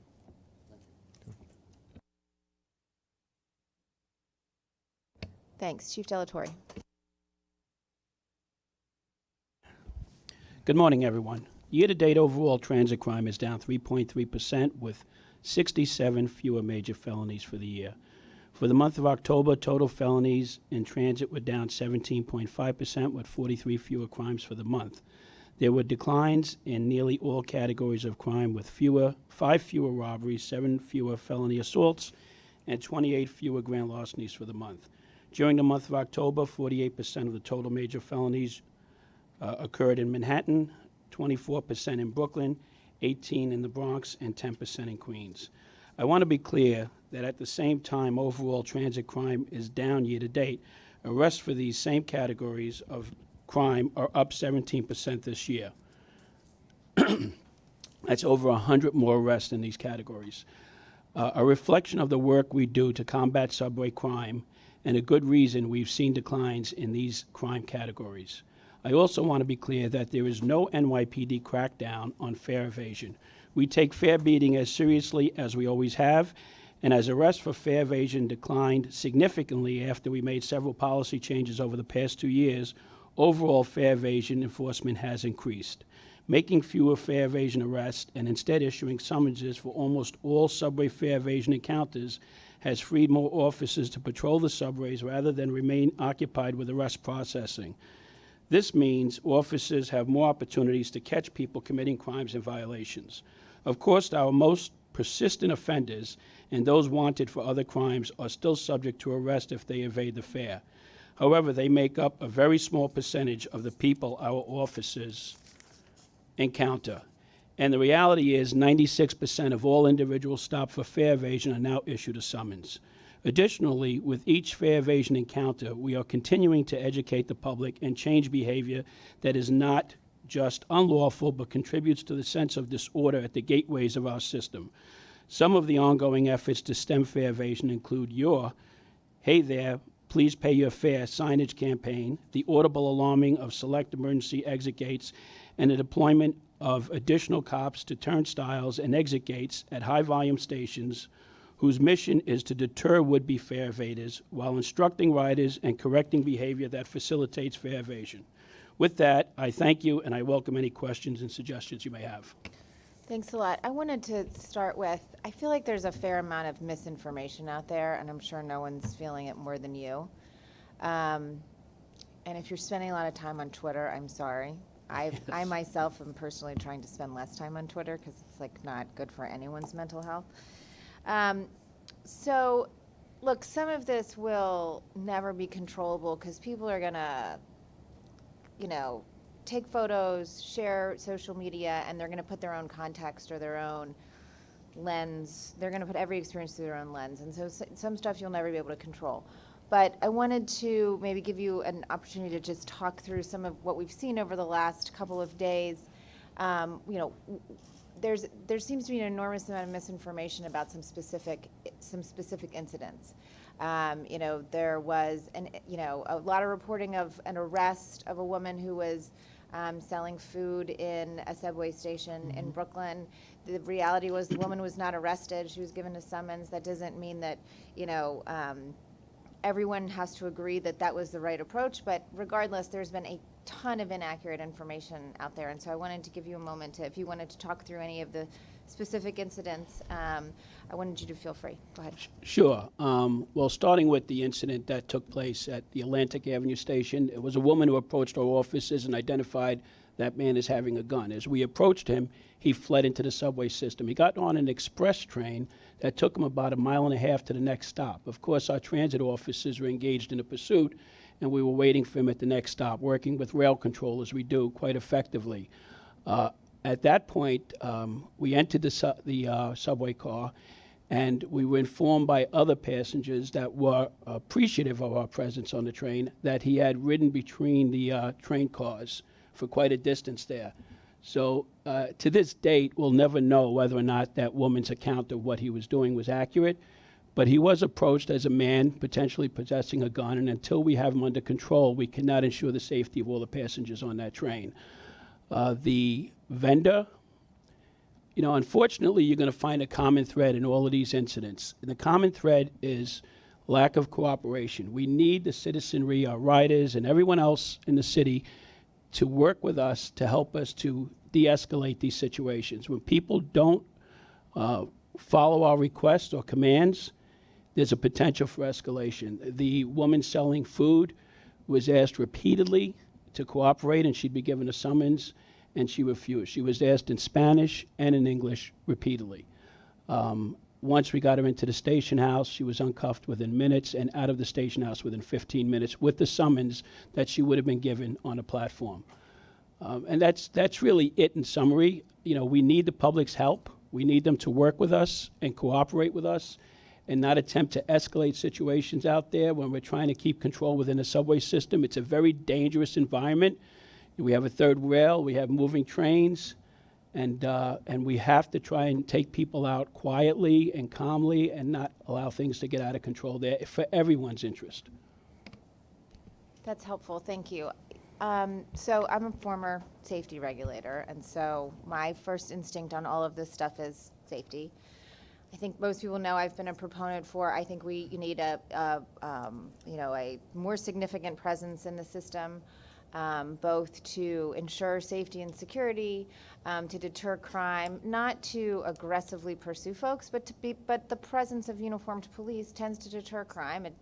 I don't think we need a cluster of folks at turnstiles, but I think one uniformed police officer, we know from our own research, tends to bring fare evasion down to zero, or about zero. One of the things that really caught my attention, I believe it was last weekend, was when there were protests in the system and they went onto the platforms. And that's when I sort of became most concerned, because we've got hundreds of people on platforms with, as you said, with the third rail, with trains coming on a 24/7 system, and a whole bunch of folks standing there not realizing what's sort of happening around them. And I think it's a good moment for everybody to take a breath and to, it's great to have to make sure that your voice is heard, share your opinion. I would welcome policy conversations about, if folks think we need more vendors in the subway system, let's have a policy conversation about it. If you want to, talk about crime statistics going up, crime statistics going down, let's have a policy conversation about it, because there's a lot of good that can come of that. But as things escalate, there are real safety issues at play here, whether it's protests and a 24/7 train system, a rail system, and a third rail. I really sort of reached a point where I would like everyone to sort of take a moment, take a breath, and let's have some policy conversations as opposed to just escalate with, ugliness and things that I think folks ultimately will regret. So that's my 2 cents. Sorry, did you want? Okay, great. Commissioner Lacewell. Thank you, Chair. A comment and a question. My comment is trust in law enforcement is very important. And if there's a way to provide closer to real-time information to the public about events like this so they don't escalate in the public consciousness, I think that would be very helpful to get accurate information out there. Like it or not, Twitter is the world that we live in, and that's where people are going for their information. And second, is there any update on the effort to keep recidivists, convicted sexual predators out of the system? Great point. And Chief, you don't have time to go onto Twitter and respond to folks, although I've noticed that you have done some of that, and I think people are grateful for your transparency and your response. At the same time, MTA doesn't necessarily have the answers on this stuff too, because this is frequently, and this is an NYPD matter, and so MTA is going to NYPD, figuring out what the response is, and then putting it out. So we should, I think MTA. I'm sure this is happening already, but maybe could do a better job of coordinating with NYPD public affairs officers. I'm sure you have someone on your staff, Chief, who maybe takes questions and deals with the reporters all the time. And maybe we just need to do a better job of coordinating. I couldn't agree more that real-time information is really helpful, because a lot of times what gets out on social media is not the reality. You're right. Just as Sally and Super A, if I may, are on the phone with me throughout the nights, throughout the weeks when there's a train delay that's law enforcement related. Tim Mitten is on the phone with me rather quickly after one of these incidents start to grow on social media. And we do discuss, the circumstances behind it. And on my end, I have several people reaching out to our local elected officials who comment so that we can give them the facts to help diffuse the comments that are going out. And then finally, as you'll see, often I will just put the facts out on social media once I've gathered them and ensured that they're accurate. That's great. And then the update on the recidivist issue is that I've had some conversations with members of the state Senate about coordinating and meeting with relevant members of the Assembly to try to get folks to move so that we can address this issue. Have we decided that this needs legislation, if you're allowed to say? It's not something we can do unilaterally. So all of the advice I continue to be given, and I'll defer to David momentarily if he wants to jump in, is that we need legislation and that we could attempt to do this on our own, but I think the path of least resistance and the move that's most likely to be successful is to go through the legislative process. That's the guidance that I've been given. David, do you want to respond? Okay. I would just say I'll confirm what the chair has indicated. That continues to be the legal view, and I think that the conversations with the legislature is probably the best avenue to accomplish dealing with the recidivism. If I might, I agree that the legislation would be the strongest, most lasting way to get this done. But I also want to mention that there are some parts of the new bail reform bill that are going to create a situation for us in public transit that we have to deal with. And I think if we have the ban in place, it'll help, because when I come in here and I talk about Mr. H and Mr. G, how they victimize our sleeping passengers throughout the night, over and over throughout the year, reality is under the new bill, these people are going to get a desk appearance ticket and leave the precinct before the police officer does. So I think we do have to consider the implications for our ridership when it comes to bail reform. And I'm hoping that Albany takes another look at it and gives the courts the authority to look at public safety as an issue when dealing with bail reform. Great. Commissioner Schwartz?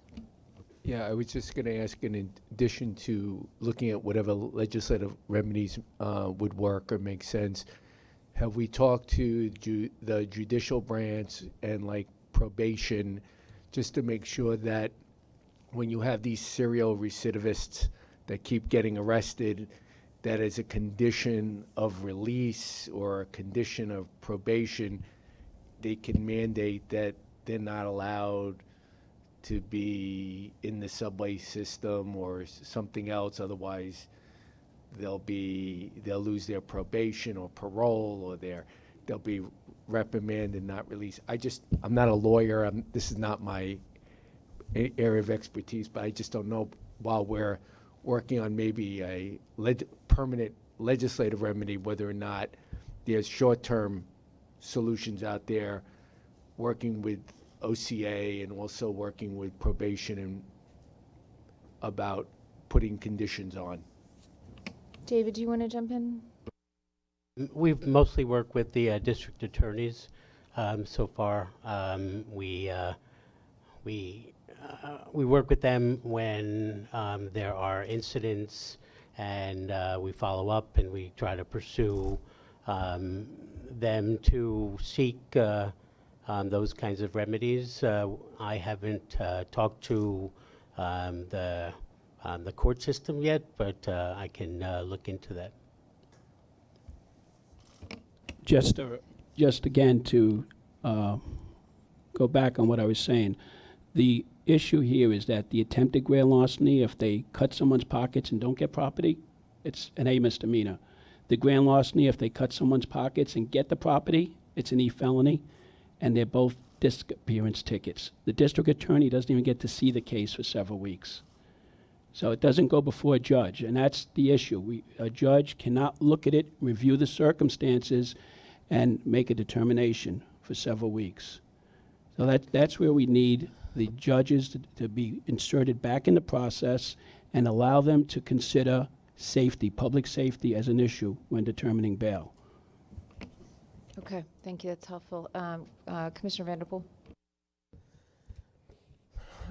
I appreciate your comment, Madam Chair, about needing a policy discussion. But we need that discussion proactively and not retroactively. As many of us know, we didn't have to vote on the action for additional officers in the subway. We're still not sure as a board what the cost of that will be.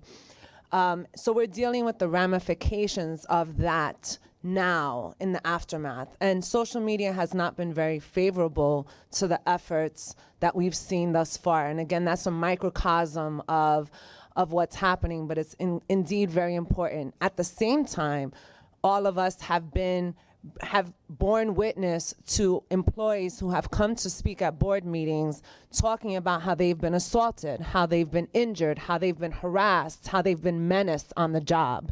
And it is our responsibility to ensure that their safety is paramount as well. So listening to the chief and others talk, it begs the question, who's convening this policy discussion with all of these stakeholders at the table? Because we're hearing information from the chief now that many of us are like, what?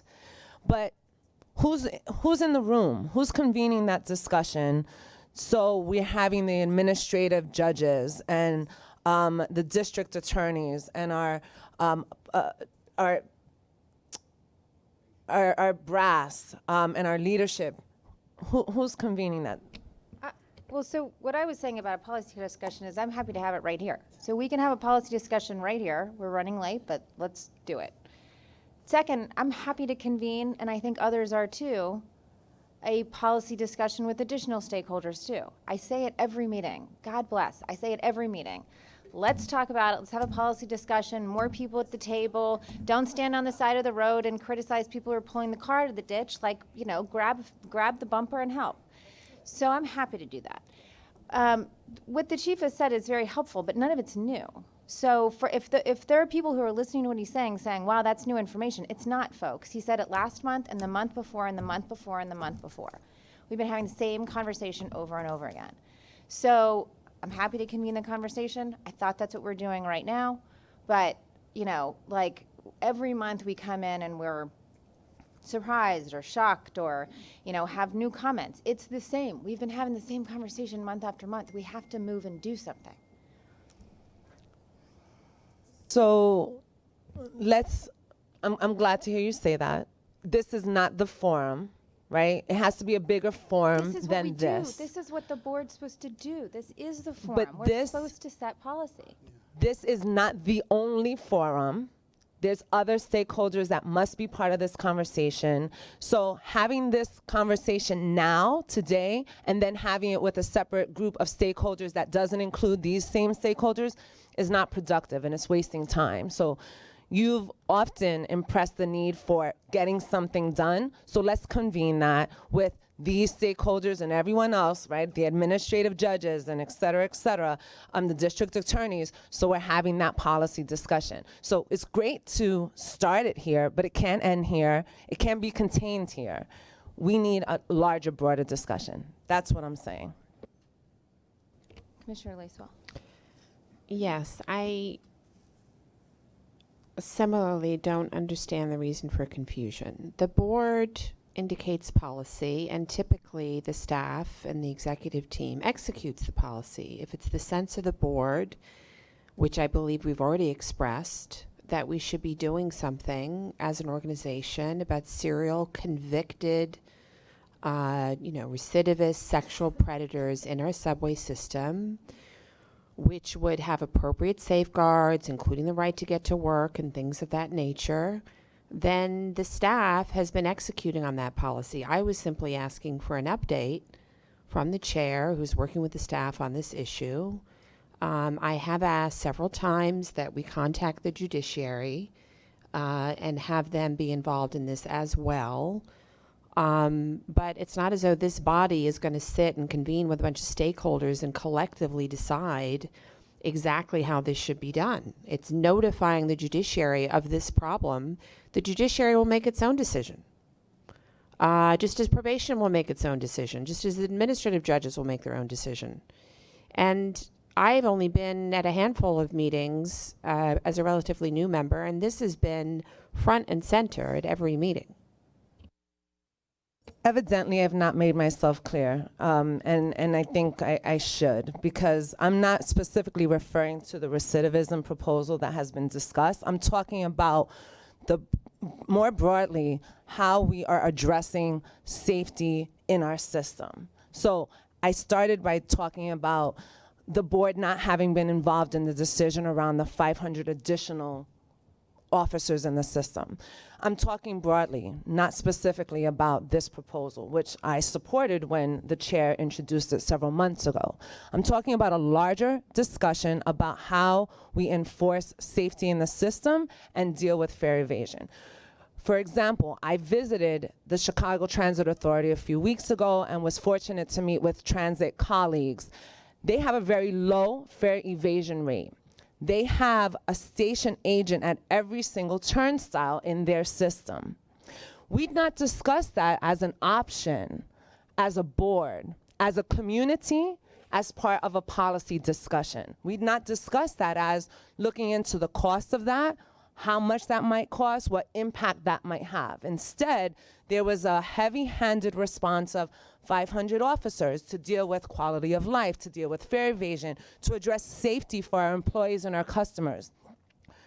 That could have been a good response, but we've heard many board members, including fellow Commissioner Bob Lynn, talk about having a methodology and understanding the strategic plan and deployment of resources to where they are most needed. Very convincing points that the commissioner had made for many, many months.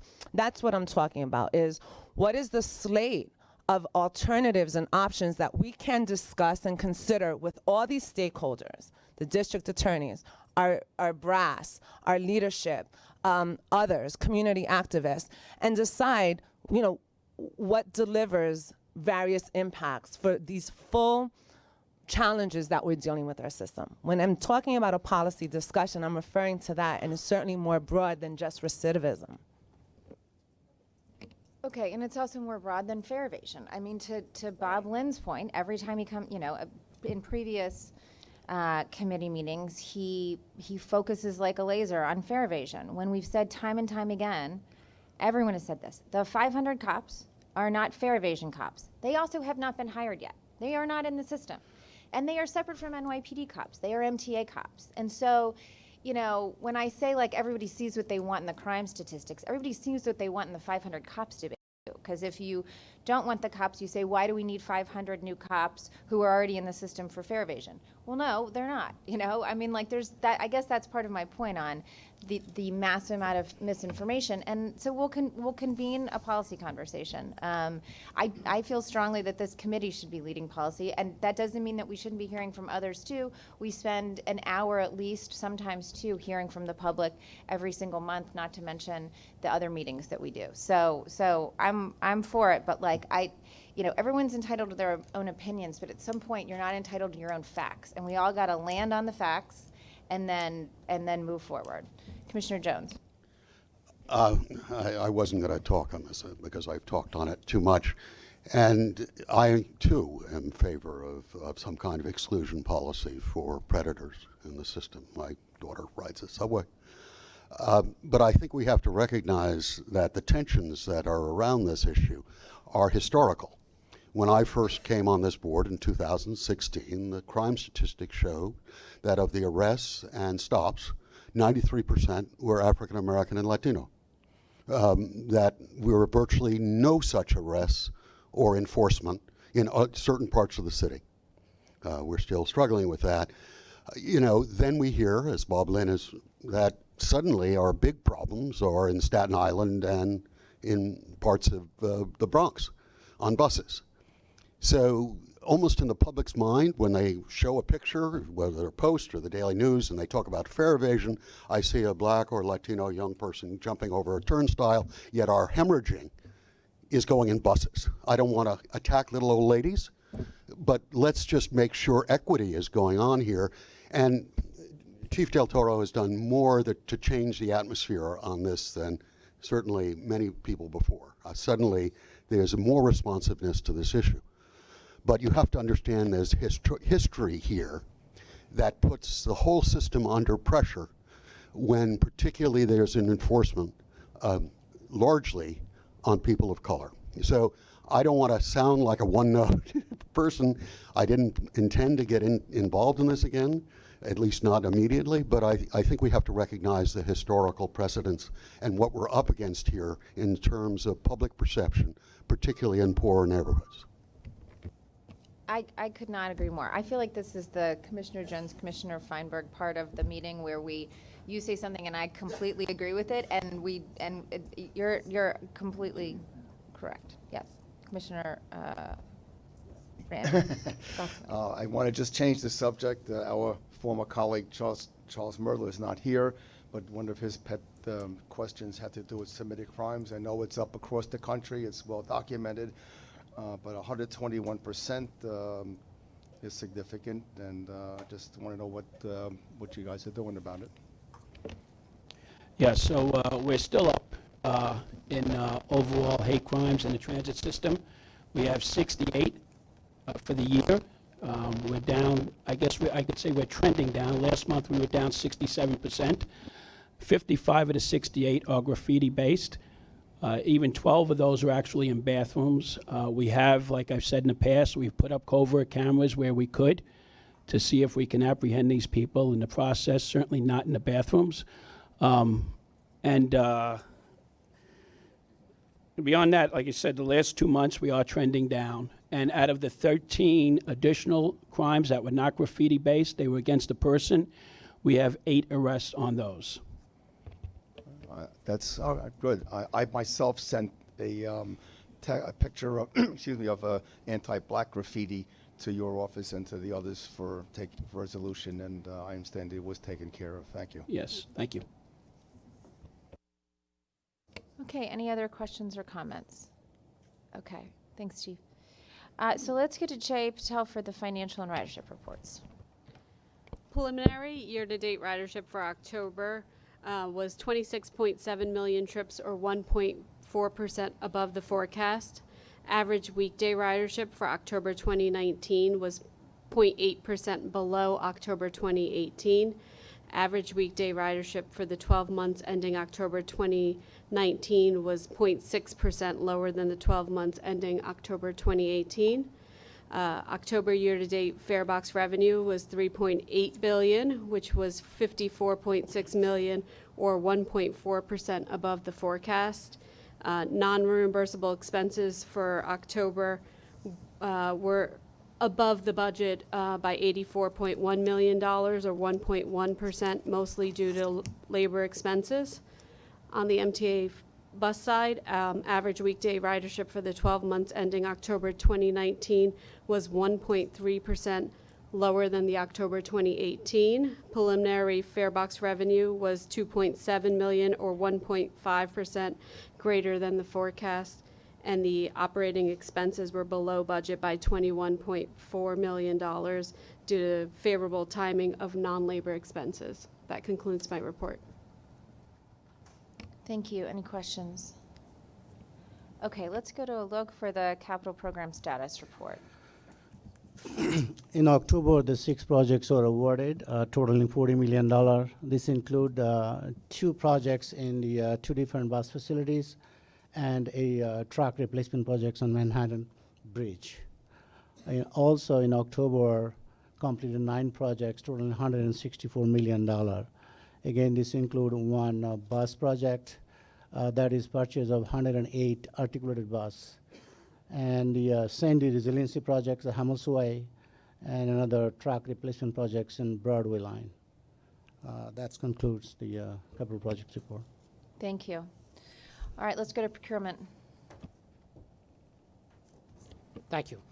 The procurement package representing New York City Transit and MTA Capital Construction includes 4 actions totaling an estimated $59.1 million in expenditures. I'd like to highlight 1 action, which is the award of a $38.8 million design-build contract to Sitnalta TAP, a joint venture, for accessibility upgrades at the 170th Street station on the Jerome Avenue line in the Bronx. The contract is the result of a 2-step competitive RFP process. What's interesting is that elevators are being introduced to this station for the first time. The new elevators include a street to mezzanine elevator and 2 new mezzanine to platform elevators. As part of this, station stairs will also be reconfigured, and there are improvements being made to the architectural, structural, mechanical, and electrical components. In order to emphasize the project completion schedule as a critical component of this ADA project, the contract includes an early completion incentive for reduction to the project duration, and the converse has liquidated damages for extended duration resulting from contractor delays. This was the result of an authorizing resolution previously approved by the board. 6 pre-qualified design build teams were selected to propose on this project. Proposals were received from Sitnalta TAP and Echo 3 Enterprises. After a review based on the selection criteria, the selection committee recommended that both teams be invited for negotiations. Negotiations were conducted with both firms and included discussions of project schedule and overall cost. Upon review of the best and final offers, the selection committee recommended Sitnalta TAP for award, as its proposal offered the best overall value to New York City Transit based on the selection criteria. Sitnalta TAP submitted a strong technical proposal and offered skilled design and construction team with significant New York City Transit design build experience, including recent station work.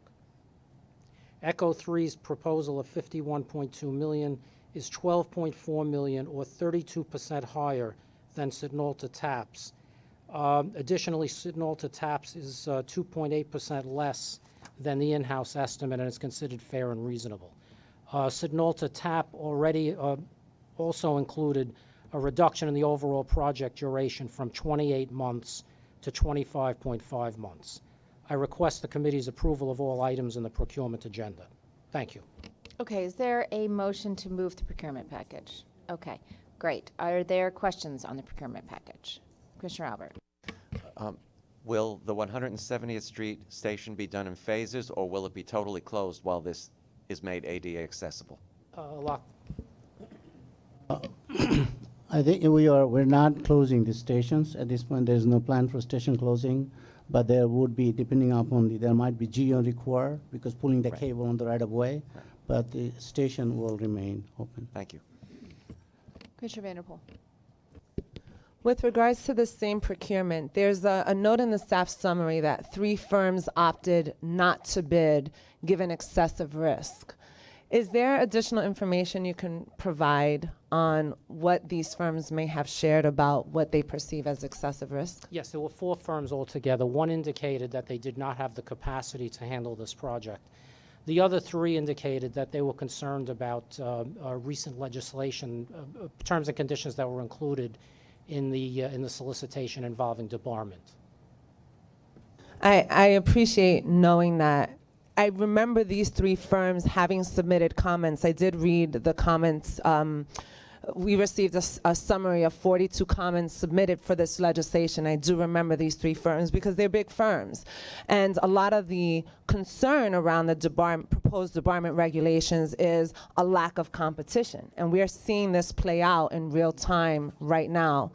And so I'd love to get a status update on where we are with moving the proposed debarment regulations to final under the SAPA rule, and whether or not the MTA has actually responded to, or made modifications rather, more specifically, as per SAPA for the comments that they've received. So if we can receive a brief update on where we are with that.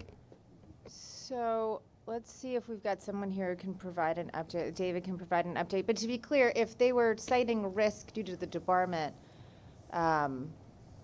statute, that means that they were not confident in their own ability to be within 10% on time, 10% on budget? That would be indicative of that, obviously. Got it. Okay, David. So the update is that the emergency rule remains in effect. A notice of extension was published in November that extended the emergency rule that was first adopted in May. It is now extended to December 16th. Comments were received. There was a 60-day comment period beginning in the summer, but as the emergency rule remains in effect, comments are continuing to be received. As of now, we've received more than 50 comments, about 200 pages of comments. Those are still being evaluated. No additional information has been published by the MTA. So the evaluation and consideration of whether there will be any changes to the final rule, that's still in progress. Just Commissioner Jones. to follow up, do we as a board or the MTA, have we opined as to what damage, if this is too strictly enforced, may do to the competitive nature of our ability to get contractors? Have we laid that out to the various bodies here, that there is some risk here? Yes, there are discussions ongoing, both involving the procurement departments of all agencies and the legal staff of all agencies. We're considering the policy implications. We are also talking to Capital Construction about, the capital teams about the potential for reduced numbers of bidders, potential cost impacts. And so all of those conversations are taking place. We're also looking at all of the comments, not only the comments received from in response to the publication of the rule, but whenever we whenever any of the agencies gets a letter indicating that a contractor is not going to bid or is withdrawing their bid because of debarment rules, that letter is circulated, particularly to headquarters. And so all of that information is still under consideration. I do think this is a real issue for concern, and I don't think we can say at this point that each of those firms did not or withdrew their bids because they were not confident in their respective abilities. We've heard in the comments that the statute or the proposed regulations are more onerous than the existing state legislation. And in fact, we've heard that same comment from the chair of the Assembly Corps and Public Authorities Commission. So I do think that as the board did not have discussion on the proposed rules, and they were drafted by general counsel as they should be, we should have a discussion as a board about how we are addressing this very potential and very real lack of competition, which we've already suffered and been challenged with. But now in light of this, to echo Commissioner Jones' comment about whether or not we fully understand the impacts of this.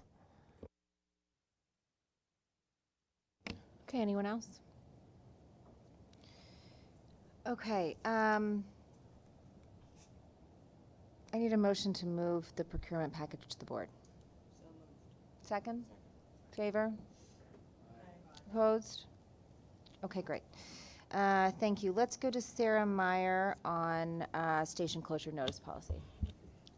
Sure. So Chapter 224 of the Laws of 2019 mandated that New York City Transit adopt a policy regarding communicating station closures to impacted customers in the event of a complete closure of a station lasting 60 days or more due to the repairs or renovation, elevator installation, etc. The policy is to be adopted by the MTA board within 90 days of the effective date, which was August 30th, 2019. New York City Transit will now provide at least 45 days notice to a planned full closure to elected officials and community boards, and at least 30 days notice to the public. Earlier in Andy's tenure, we started giving the 45 days notice advance, not only for full station closures, but also for one-directional bypasses as well. So we're happy to advocate this as it becomes formal policy and recommend it for a vote. Commissioner Vanderpool. And just a question with regards to the 30 days notice on the website. Is there a reason why we can't, given that it's on our website, we not follow the 45-day? There's no reason why we can't. And when we do know definitively construction plans, we will communicate it well in advance of 30 days. Okay, thanks. Any other questions for Sarah? Okay, is there a motion to second? In favor? Opposed? Thank you. Okay, let's go to Glenn London to review the spring subway schedule changes. Thank you. The spring 2020 B Division schedule changes will coincide with the completion of the current phase of the L Tunnel project and the return of two-track service under the East River nights and weekends. In addition to putting the L, G, and M schedules back to what they had been before, the spring schedule changes include a change in M service weekday evenings. This will support ongoing communications-based train control construction. Modern CBTC signals allow for greater capacity and faster speeds. Evenings, the new base schedules have the M running to Essex Street in Lower Manhattan instead of Forest Hills 71st Avenue in Queens. Due to CBTC construction, the M has not run out to Forest Hills on most weekday evenings for quite some time, not just during the L project, but even before then. As part of our normal course of doing business, we found that putting this commonly operated service pattern into the base schedules is more economical than implementing it with temporary schedule changes and allows for more reliable service and more consistent customer information. Thank you. Mr. Albert. So I'm obviously in favor of installation of CBTC on the Queens Boulevard line. That's a no-brainer. But my question is, were any other service plans given for the M, such as having it go to 96th and 2nd as it does on some other occasions because due to the L closure? And the reason I ask that is if you haven't and you end it at Essex Street, that means the 14th and 23rd Street stations have a 50% cut in their service. We did look at other alternatives, including extending the M to 96th Street. That is a significant increase in the operating cost, and we are looking to do this as efficiently and effectively as possible. There are also other projects that will be going on along 6th Avenue, which would be requiring us to push the M back to Essex Street evenings. So there's multiple reasons to have this kind of a service pattern. And this is evenings on weekdays alone? Evenings on weekdays, yes. Thank you. Okay, Andy, standard follow-up reports. Thank you, Madam Chair. In addition to the MetroCard report, this month's book also includes the quarterly transit adjudication report and the escalator and elevator reports, both of which can be seen in the TA committee book. Randy. Well, just one quick question. That EL 132, does that qualify for the inclusion in the Guinness Book? I mean, it took a long time to read all of the problems just in 1 month period. The one, excuse me, this is at Yankee Stadium, correct? So you can find commentary on that on page 103 of the book. So it is included within that, yes, if that's your question. Does it qualify for inclusion? The Guinness Book is the worst performing elevator in the world. Oh, I see. Yeah, well, we are very much focused on the worst performers, and again, similar as we've done to the with subway performance, getting to the root cause. Is it inherently the age of the equipment? Is it that there's particular vandalism of that equipment? Is it a third-party issue? Is it particular weather conditions that impact it? Whatever it is, we're not happy with that one elevator either, and that's on the hit list. Any other questions or comments? Any outstanding action items? No, Madam Chair, we're up to date. Okay, any final questions regarding the entire agenda? 2.5 hours. Okay, is there a motion to adjourn? Second. Favor. All right, thank you. Have a great day.